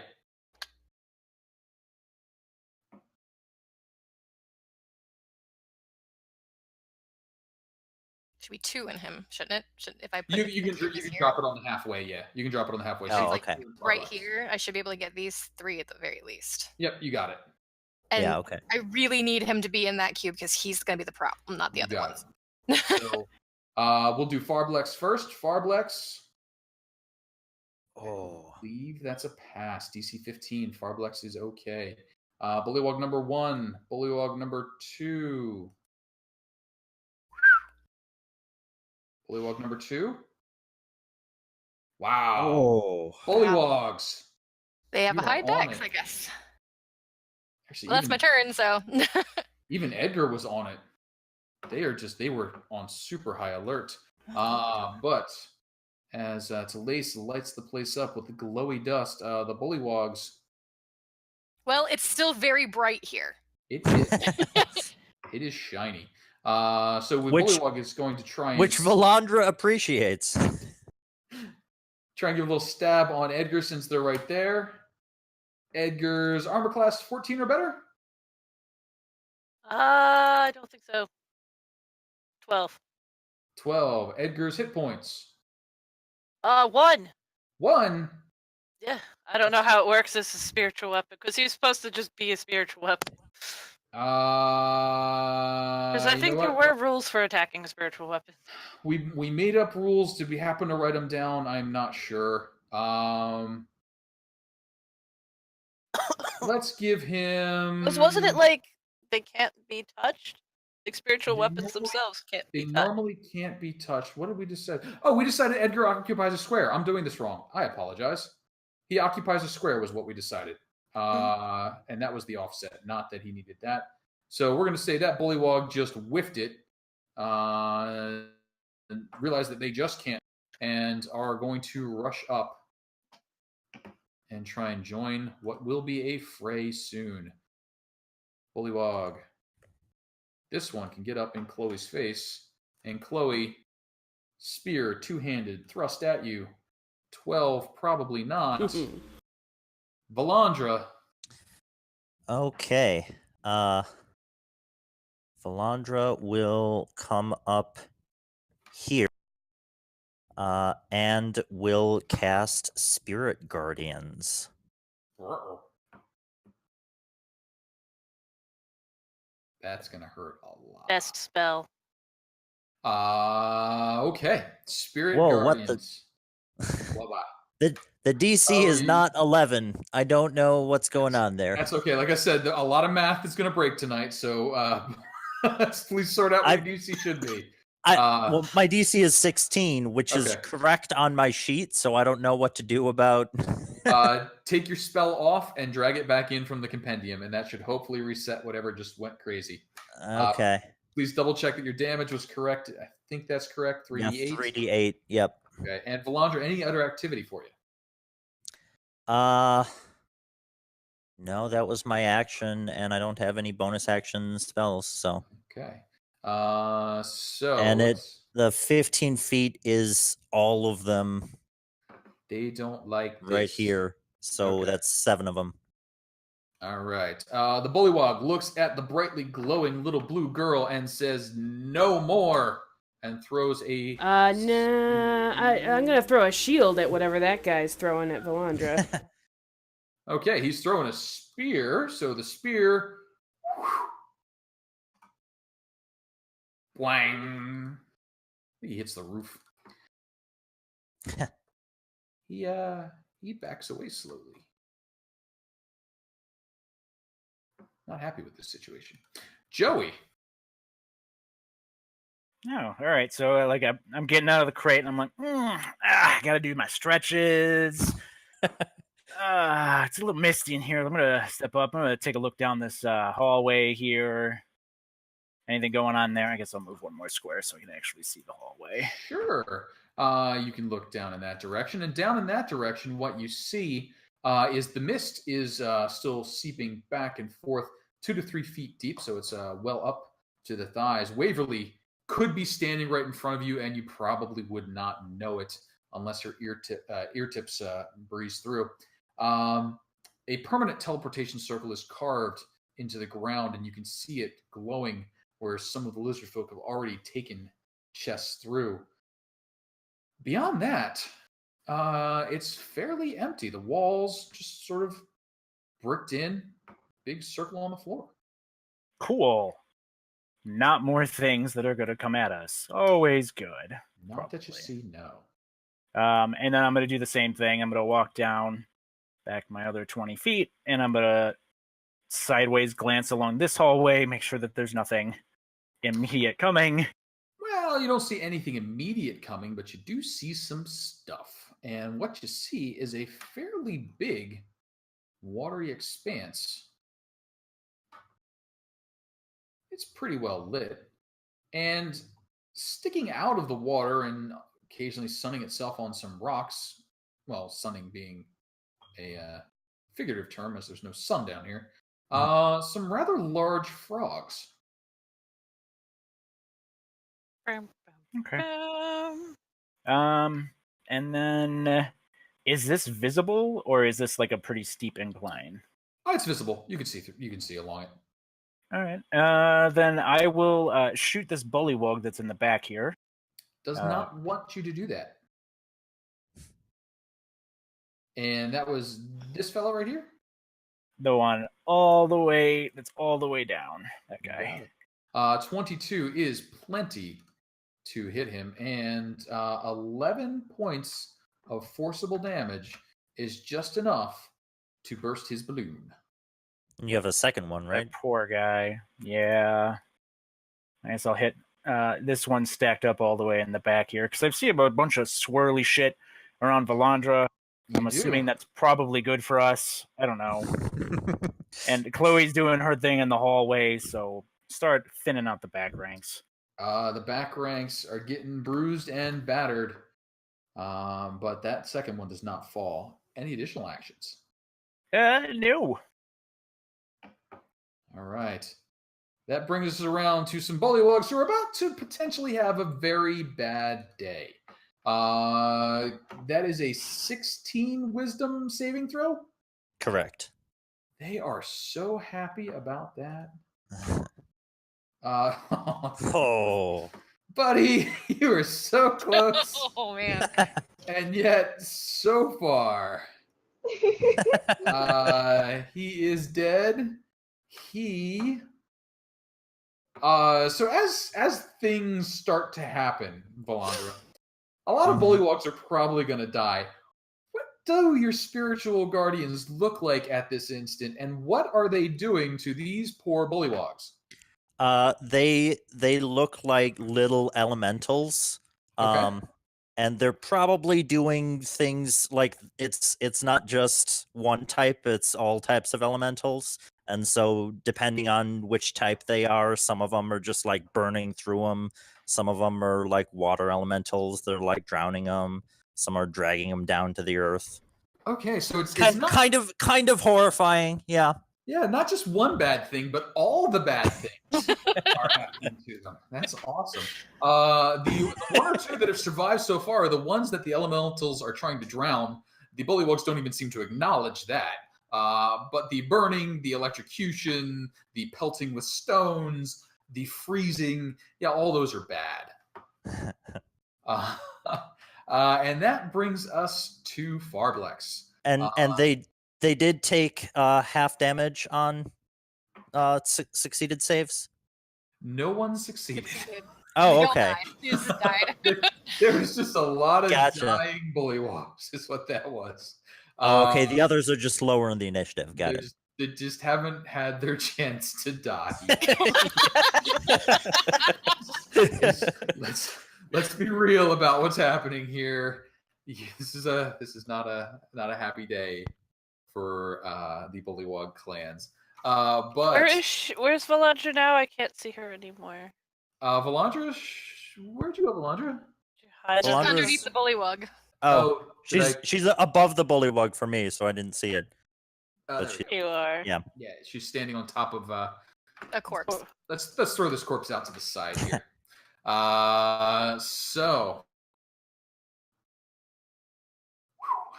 Let's see what's going to happen. Farblex looks at the slaughter ongoing. The horde of elementals, the heavily armored figures, and calls out, "Call off your demons!" Oh, I heard that last part. I got that last part. Didn't sound good. But... He said, "Call off your demons." So you guys look at me like, what is he saying?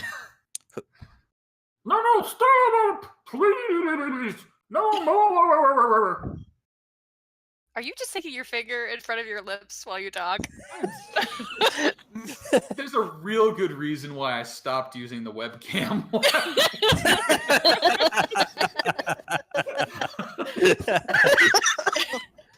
And I'm sort of making this up as I go along. Like, what's going to sound sort of please, no more. We can't handle this. So he seems to be trying to surrender. But in the meantime, Dusk, what are you doing? Well, if he's trying to surrender, then Dusk doesn't really see any reason to keep fighting. Okay. Totally within your options. So, you want to maybe like ready in action to attack if they keep attacking? Okay. I'll spend a key point to have a flurry of blows ready just in case. Okay. You have one in reserve. Now that brings up a Bullywug who's in a bad situation. Dies. Yeah. Oh my god! Is he? Wait. Did he take any damage yet? Half. He's alive! He takes half. He lives. So that Bullywug is alive, but brutalized. Chloe. Wait, is he doing anything? He's trying just to cover his head and not die right now. Okay. So he doesn't like move out of range of the spirit guardians? Which might be a smart thing to do. It might be if he wasn't being pelted and killed by elementals, and he's heard the surrender, so he just hands over his head and hunkers down and tries not to be dead. Chloe? Same, just ready in action, and if they do anything aggressive, the hammer comes down. All right, Dawn. Gonna scoot up this way. Same thing. Ready a blast if need be. Okay, Bullywug out of range of the Spirit Guardians, hunkers down, hands over the head. Bullywug in range of the Spirit Guardians, unfortunate soul that he is. Pop. So close. He was gone even if he made it. Telaise, the Bullywugs keep dying.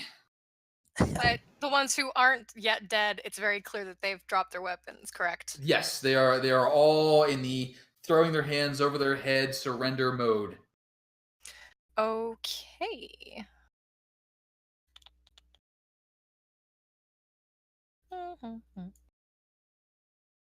That's my normal movement at this point. You know what? I'm gonna try it. I'm just gonna let her see if she can move through them. Okay. At my full dash speed. Okay. You start dashing. They do not respond to you running by, so please move wherever you'd like. She's gonna end up right there. Okay. And that's gonna bring up another Bullywug. And this Bullywug is begging for mercy, tears streaming out of its froggy eyes. But no. They keep rolling one blow. No. Just Valandra, they're all just pop. falling to pieces here is what's happening. I'm imagining like head exploding. And that's gonna bring up you. Let's see how you're doing. Cringe. Oh, just He vaporizes. Valandra, you're making a mess. Valandra, it has come back to you. Bullywugs just splattered all over. Tell me something. Are you one of those kids that frogs and firecrackers? I mean, is that you? No. Okay. So what are you doing? She will take a step back, so she's out of the 15-foot range of the Bullywugs. Okay. But she does not yet drop the spell. Okay. The demons remain spinning about you, or elementals. And will ready just a sacred flame in case they try anything. Sure. That's going to bring us to a dead Bullywug. And Joey. I think there are a couple of those. There's a few. Let's just start cleaning up that turn order there. What the hell? What is going on here? So there are two Bullywugs alive, and one larger Bullywug that you believe would be Farblex, who wears a really weird headpiece.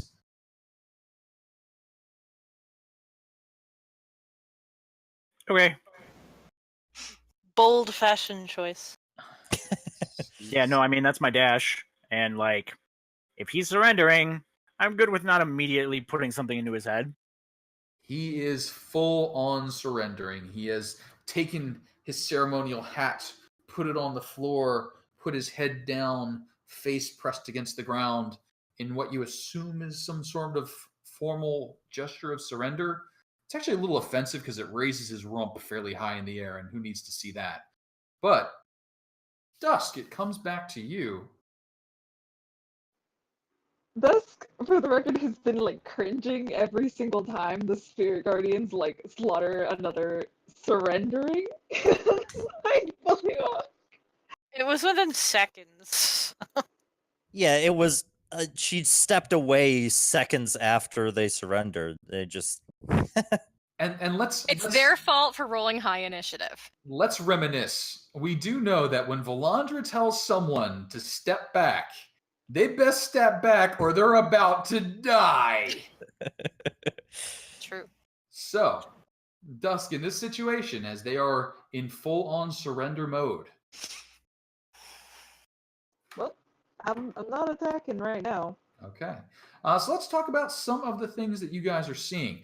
Right now, you can see into a small shrine-like area. Niche in the wall are filled with carvings of frogs, ranging from the size of a fist to the size of a pumpkin. Larger carvings sit on the floor. Crude renderings of frogs are scratched into the walls and around the niches with colored chalk. Elements of the design here are taken from different gods and goddesses, and a little bit of time spent studying them might give you some more information, but I don't know if you care.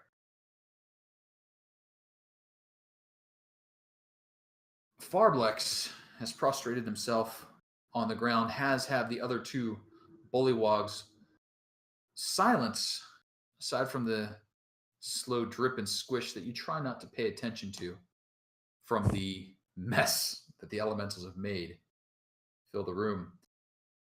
What are you guys doing? Well, Telaise is going to walk up to Farblex and stand in front of him and kind of like give him a nudge with the tip of her boot. And be like, on your feet. Farblex sort of pushes himself up and back and sort of down.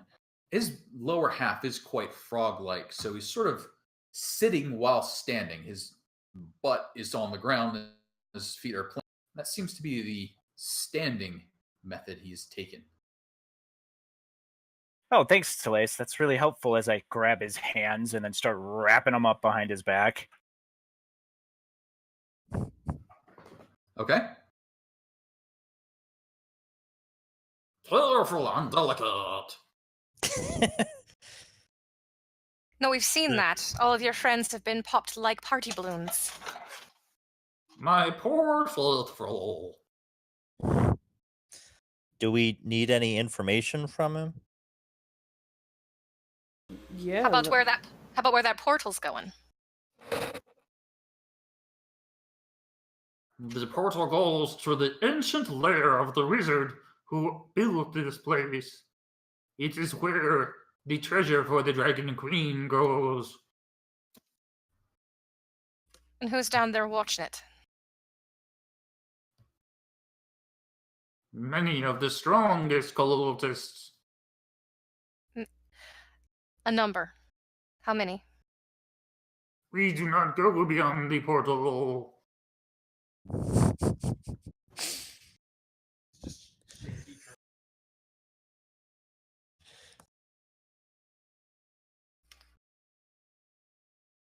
Anybody else want to toss in a question? Chloe would just start tying up whatever, like pushing the dead bodies aside and tying up whatever's still alive and dragging it over here, and just say, so what are the chances of you guys, like, what's left to use anyway, joining our team? Team well, winning. Of course. What are the names of the new lords of this castle? Oh, God. It's like Kermit the Frog. Oh, stick with it, Casey. Stick with it. It's good. Hey ho! Kermit the Frog here. Farblex the Bullywug here. Reporting live from the dungeon of Castle Merrill. Did you say?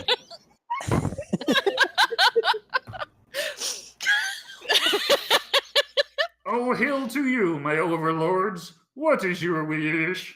Someone should buy a song and make Casey sing the Rainbow Connection in that voice. Please. I'm doing it. Hold on.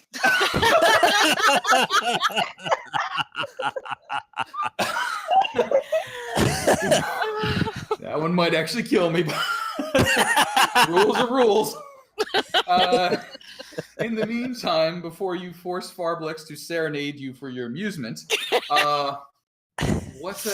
he's inquired as to the names of the lords and ladies of the castle, and what you would wish of him. There's something you can't do. Oh dear. I mean, no lords and ladies, but all of us are the Sovereign Seven. We're just looking to protect more people, and we're kind of hoping you can help us. Did we, out of character, did we promise this castle to the Lizardfolk? We promised to get all those people back out of there so they could have their homeland back, yeah. But, like, this castle was theirs too, or just the swamp? Well, the castle's in the swamp, so I think it includes the castle. But was it, like, explicitly promised? They wanted. Well, I remember they just wanted the swamp. They wanted their home back. Cool. So if we put up a big fence around the castle, you Bullywugs can take the fences at all the rage now. You can have the castle, and you be nice to the Lizardfolk, and they get their place back, and that's what we want. End game, and then all the cultists can just die in a bunch of hellfire because they're evil. Of course, I would be happy to serve as your chamberlain. Telaise is just going to kind of move next to Kuhloe and kind of take her elbow and just be like, I don't think that the Lizardfolk are going to be happy with that arrangement. Well, they ain't here helping us right now. I'm just trying to get us out of here alive. She's going to remember that you said that. Just so you remember that. Okay, Telaise is going to remember exactly what you said. Okay. I mean, you guys all conveniently forget all the stuff about the not stealing, but you remember that. That's fine.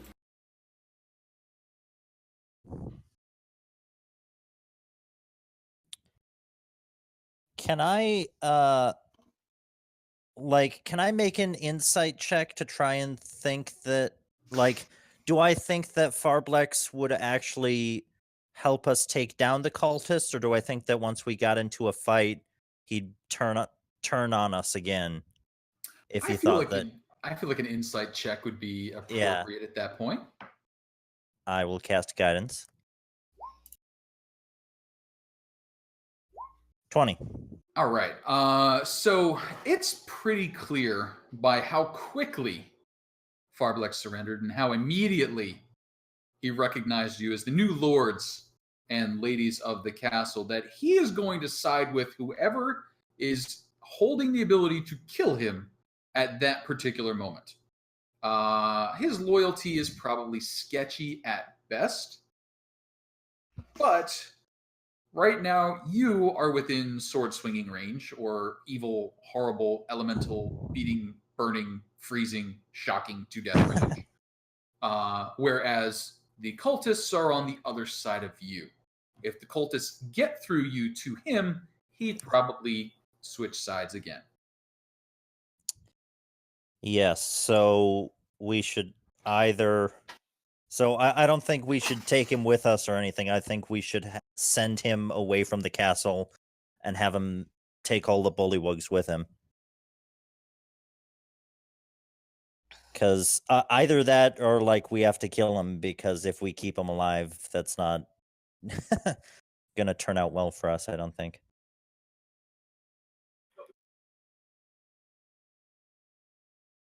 Are you saying this, like, A, out loud, or B, while the things are still swirling around you? The things are definitely still swirling around me, yeah. It's 10 minutes. Well, I mean, if you're saying that out loud and, like, he's hearing it, like, I'm just gonna ram him through with Cyan Wrath. Because if you've said that at this point, like, he's totally gonna flex on us as soon as possible. Okay. Yeah, well, he was going to do that anyway, yeah. An attack roll if you would. Dawn agrees with this entire situation. I mean, her first plan was to just have him send all of them away, but that works too. Okay.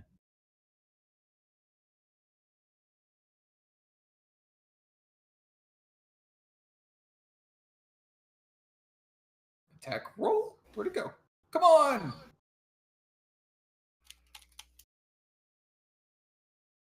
Valandra does not have the greatest charisma, so. Yeah, that's a lot of hurt. That's a lot of hurt. You just woof, and he visibly deflates. He falls, blood pouring out from him. He lays on the ground, twitching. His eyes start to glaze over. You can see he's gasping out his last breath. Are there so many sounds about rainbows? And what's on the other side? Rainbows are illusions, but only illusions. And rainbows are nothing. So we've been told on some shows, some of it. I know the wrong. Subtle. Jeez, how many times are you gonna have it different? Connection.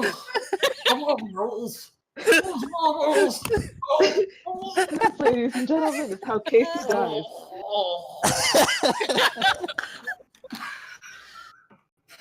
Okay, since you killed him, you only get the verse. So happy right now. So with that, Farblex croaks. So I don't think we probably need to kill the other two Bullywugs. I think we just scare them and have them. Yeah. We'll just slide past. May or may Let's not just slaughter everybody. Why not? Well, I was just thinking. Okay. Look, we killed the guy who already surrendered. Yeah. I don't. Also, like, anybody that's good aligned at all in this party should just take that off their sheet right now, because you're all evil.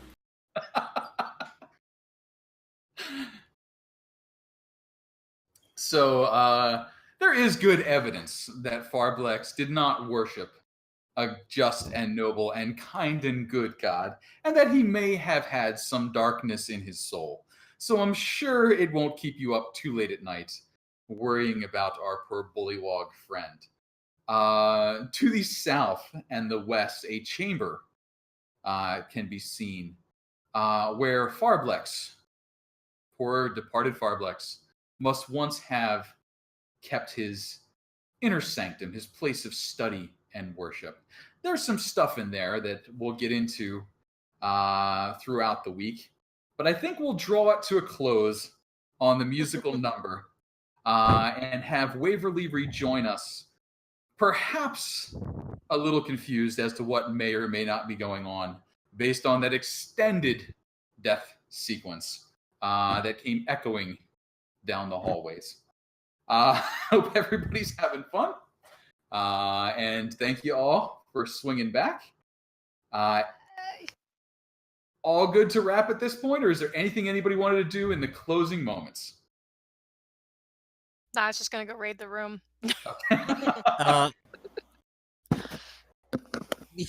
Farblex had like a big hat or something. He does have a big hat. And by hat, I mean... Zoom in on his token. He has what looks to be a barracuda head perched atop his skull.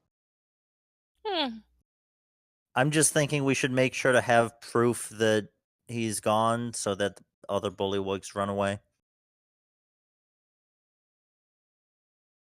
Well, you could pick Either the that, pieces or I off was the going to say Science if we. sword. So are you taking the hat or are you taking the head? I think the hat would do. The head would be drippy. The hat might be drippy. It's a little drippy too. I mean, the hat is a head. But is it freshly drippy? It's that would be better, really. I mean, when you go to remove it from the ground, you could tell that it was staying on its head based on the suction of the rot. But as you go eluding, you do find a few things. The chamber where Farblex did his study appears to have been previously owned by a rather accomplished wizard. Several tomes of magic are about.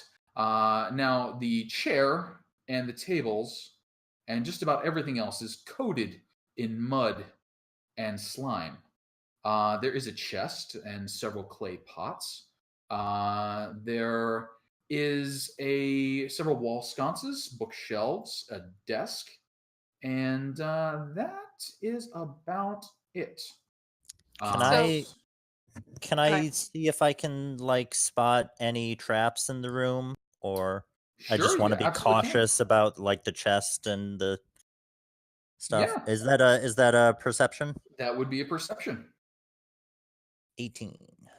You do realize as you're looking around that the clay pots that are scattered about are strung in such a way that they would fall over quite easily and shatter. You suspect that rather than containing pleasant things, they contain very unpleasant things. And Good most thing you likely checked.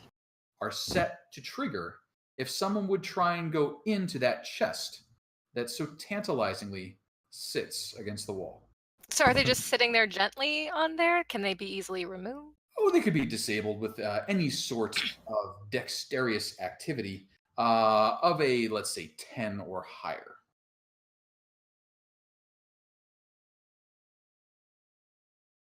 Valandra makes no motion to get closer to remove those. So what would that be? So you could do that acrobatically if you felt like it, but more likely it would be a sleight of hand, a thieves' tools, or just a straight-up dex check.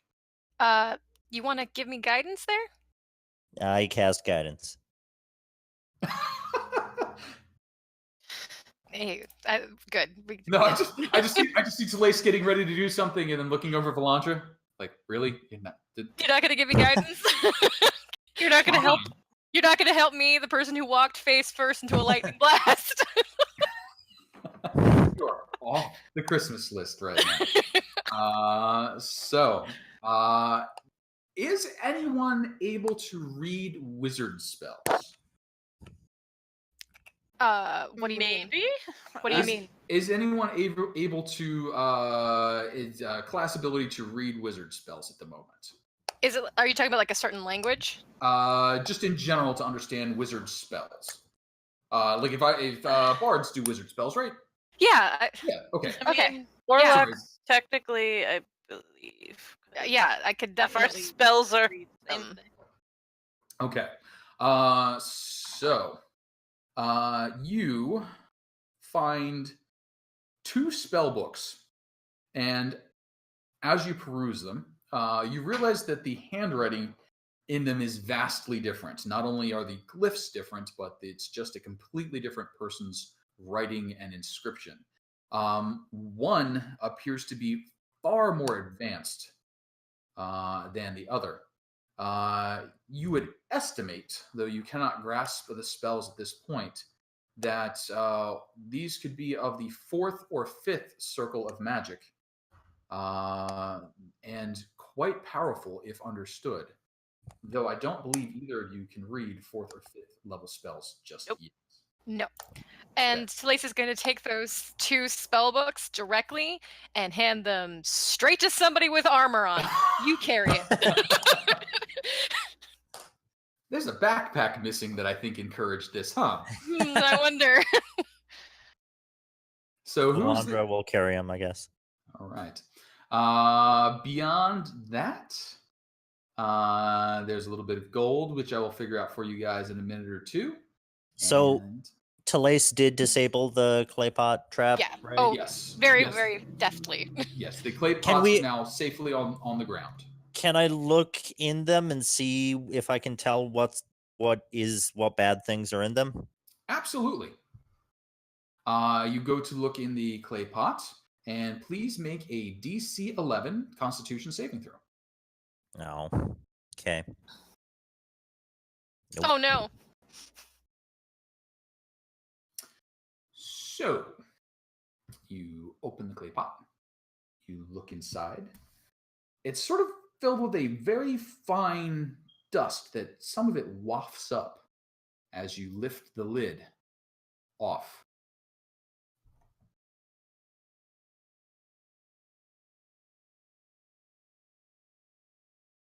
You turn. Okay. Sorry, I had to just make sure I was reading this properly. Okay. You turn and look to your companions, and if you would do me a favor and roll a d6, Oh God.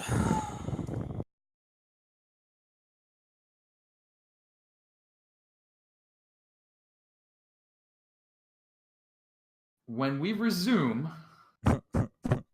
next week, Valandra, you will be attacking the Bullywug Oh God. standing next to you where Telaise was just a moment ago. Telaise, you will be being attacked by Valandra, who's yelling about Bullywugs for some reason. And we'll figure out what all happens from there next week.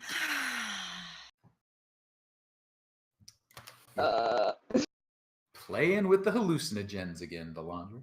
Did I recognize what was in the pot though? I'm sure Like- you'll be able to figure out once it stops affecting you that it's causing you to hallucinate. But right now, you're a little more focused on the giant, ugly Bullywug. Wow, rude. Well, I mean, she is hallucinating a nightmarish frog-like monstrosity. So, I mean, you're probably very attractive to other nightmarish frog-like monstrosities. Except they don't see me that way. I mean, if you found yourself a nightmarish frog-like monstrosity and then threw some of this dust in its face, you could probably have a pretty No, I'm good good. chance with I'm it. good. I mean, if that's What a weird thing to use to works. protect your stuff. Well, They're probably immune to it or something. they are. That is a very good guess, but yes, they are. Congratulations. It's probably like frog powder or I don't know. It is called almost exactly that. They call that frog really? poison. Frog yeah. Poison. Hallucinogenic frog poison is what they have phrased that in the system. But congratulations, you have made your way through the castle to the dungeon, bested the Bullywug leader, and now have some choices ahead of you. A portal to an unknown location, or a castle full of what will probably be dispirited Bullywugs and a couple of cultists above you, and Lizardfolk that are beaten feet out into the swamp. We'll figure out what all goes on from there as we pick up and run with it. Let's see here. We are going to hold off on XP assignments for the castle until I figure out which way around you guys are going, because there's a couple of bonus XPs that may lump together and make math easier for me. And if you don't happen to take those choices, then we'll go for the individual route. Is anyone super close to leveling that we should do the math now? Yes. Are we? Okay. I'm 125 away from leveling. Oh. Yeah, you should do the math now. Then we should probably do some math now. So let's do some math now instead. Let's see here. So we will go combat math. That is 1, 2, 3, 4, 5, 6, 7, 8, 9, 10, 11, and 12. And one of them.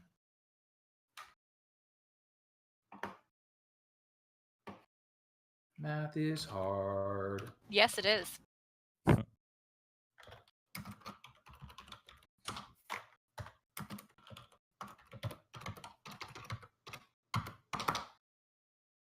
And again, welcome back, everybody. It's good to have you. Now for the math portion of our show. Yes, math is fun. Well, actually, you know what? As I get into the math portion for myself, other people can be entertained by mentioning cool things that may or may not have happened. I forget what we made up the new rules to be. We had new rules? Did we have new rules? I don't think so. We had new rules. I don't know what you're talking about. Hang on, what did I do? Inspiration. Inspiration is a thing that I give out now. That was one of the things that we took the inspiration away from the store, I think. And so I'll do that. And then XP assignments, I'll figure out whatever I did with my notes. So, anybody want to elect or put forward some cool things that may or may not have happened. And chat, yes, please. If you saw or heard something that you liked, please belt it out there. Valandra exploding everybody? I was just about to say the same thing. Valandra did goofy a couple of people. So just a couple. Just a couple. Just a couple. Definitely not after they surrendered. 100%. That was just a misperception. Light slows down when passing through spiritual guardians. They were actually dead before they surrendered. I'm sure that's how math works. I mean, spiritual guardians does have speed in the area, so there you go. It maybe it just halves light as well. That's it. Light goes half as slow. Because light is affected by the spirit guardians. It's attacking the light. Yep. I would like to nominate Kuhloe for almost losing us an ally tonight. I feel that's fair. That was a very in character moment. Getting flustered, worrying about her horse. Couldn't quite settle on threaten or plead on that one. All right. And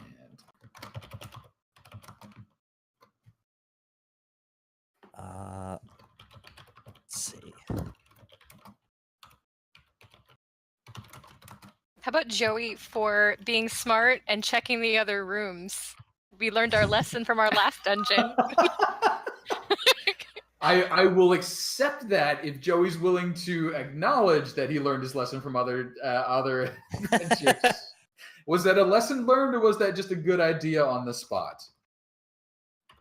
Well, I mean, like the last time we didn't check a hallway when we all went down a hallway.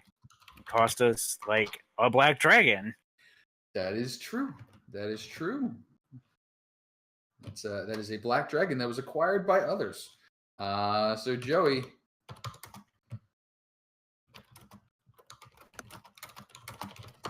There we go. And I have a calculator. This is a computer. Computer should have calculators. And there are 6 of us right now. Yep. 6. Okay. Divide by 6. Okay. I have some good news and some bad news. The good news is you would have earned 216 experience each for this evening's combat. The bad news is it's 216.6666666666 forever. So you can't actually enter it on your sheet, so the experience is null and void. No, 217 experience for everyone. Please apply that to your sheet. If you have gained a level, you may immediately gain access to new skills and abilities, but your hit points will not restore and your spell slots will not restore until you have the opportunity to take a long rest. So if you have gained a new spell slot, spell slot is empty until you have a long rest in which to recover it. And for those who have been named, please take your 25 times your level. What was the amount that we're supposed to put in? 217 experience for everybody. If anyone's not sure what their total is, I still have everyone's. You got it. I think I need 10. Got it. I'm so close to 6, I can taste it. Dusk, you're at 9,964. All right. Okay. So can you hit me too? Yeah, Joey, you're 11,767. Account today or not account today? Counting for today, for both the bonus experience and the 217. I have 11,55,7 on my sheet. Is that where I should... That's correct. I'm so Double checking.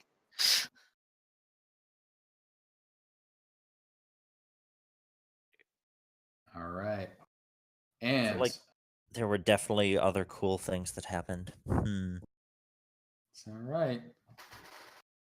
Let's see here. Yes, the add more monsters option from the store has been removed. We have a couple of other options in there. Belatedly looking back at the stream chat notes here. All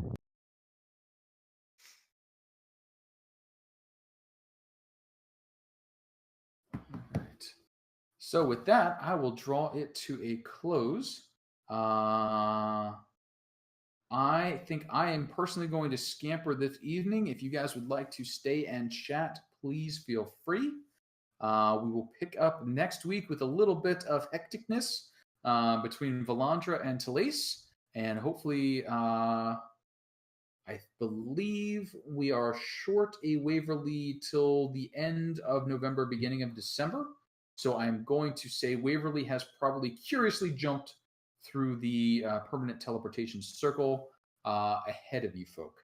So hate to go through the teleportation circle. Well, there's a lot of other things that can happen, and if you guys decide not to do that, Waverly will not have done that. But I think that's where, if you guys, start moving through and you're like, yeah, that's where the gold goes, follow the gold, then that's probably where it is. If you head somewhere else, Waverly will pop their head out from wherever that is. Okay. Cool. Thank you all. Any questions, comments, concerns before I escape? Not that I can think of. Cool. And I apologize for the Rainbow Connection singing. That was that was the best. I took advantage at the time. That was the best use of stream silver I've. Songs are very nice to force other people to do. You know what? Didn't you volunteer? Aren't you on the music list number now? The way the music thing works now is everybody's got fair game, and if they don't want to use it and get that +10 to a roll, then they can pass it to somebody else. But that was +10 to a roll. Yeah. Yeah. Question mark? It's +10 to a roll. It's trying to convince people to use it. So if somebody in the stream chat likes whatever character you have and tries to get you to sing a musical number, it's trying to tempt you to actually do so by giving you a +10 to any D20 roll. Or a minus, I think, to any D20 roll. But I'm not sure if it said that. Which means that the DM is currently sitting on a +10 to a roll, I believe. Worth it. Or a minus, I guess. Or a minus. I mean, we could go either way. Well, you're rolling 20s. I mean, do you really need 30s? I mean, I didn't roll all that well. This was all the bad rolls. I think I had like a 13 once for an actual attack. It was not a good attack night for me. But that's okay. I got all my slaughtering of PCs out of my system on Tuesday. On our poor new folks. That +10 or -10, is that a must declare before use or after? What's the Silver Store actually say about that? It doesn't allow me that many characters, but that is the general premise. Yes, you can't just be like, let's go ahead and use it beforehand or after. I'm going to apply 2 of my +10 to this roll, 3 of my +10 to that roll. No, yeah. All or nothing. Alrighty, I'm breaking. Have a great evening, folks. Thanks for playing. Look forward to next time. We're going to have Thanksgiving in 2 weeks. Right? Thanksgiving's 2 weeks yeah, out? that's a Thursday, isn't it? Okay. Yeah. I believe so. So next Thursday, everybody's seem all clear? Mm-hmm. Yep. Cool. Yep. So we'll go for next Thursday. We'll take Thanksgiving off because I don't think you want to hear me talking and potentially singing while shoving a turkey leg down my throat. That might actually be pretty entertaining. I'm not sure I could actually do that. But there we go. And with Christmas, which I think Christmas is a... Oh, here he goes, scooting away from his desk and coming in soft again. Oh, did I? Sorry. I don't know. I fall out of the chair easily. Okay. I'm running away. Have a great night, all. Good night. You Night. too.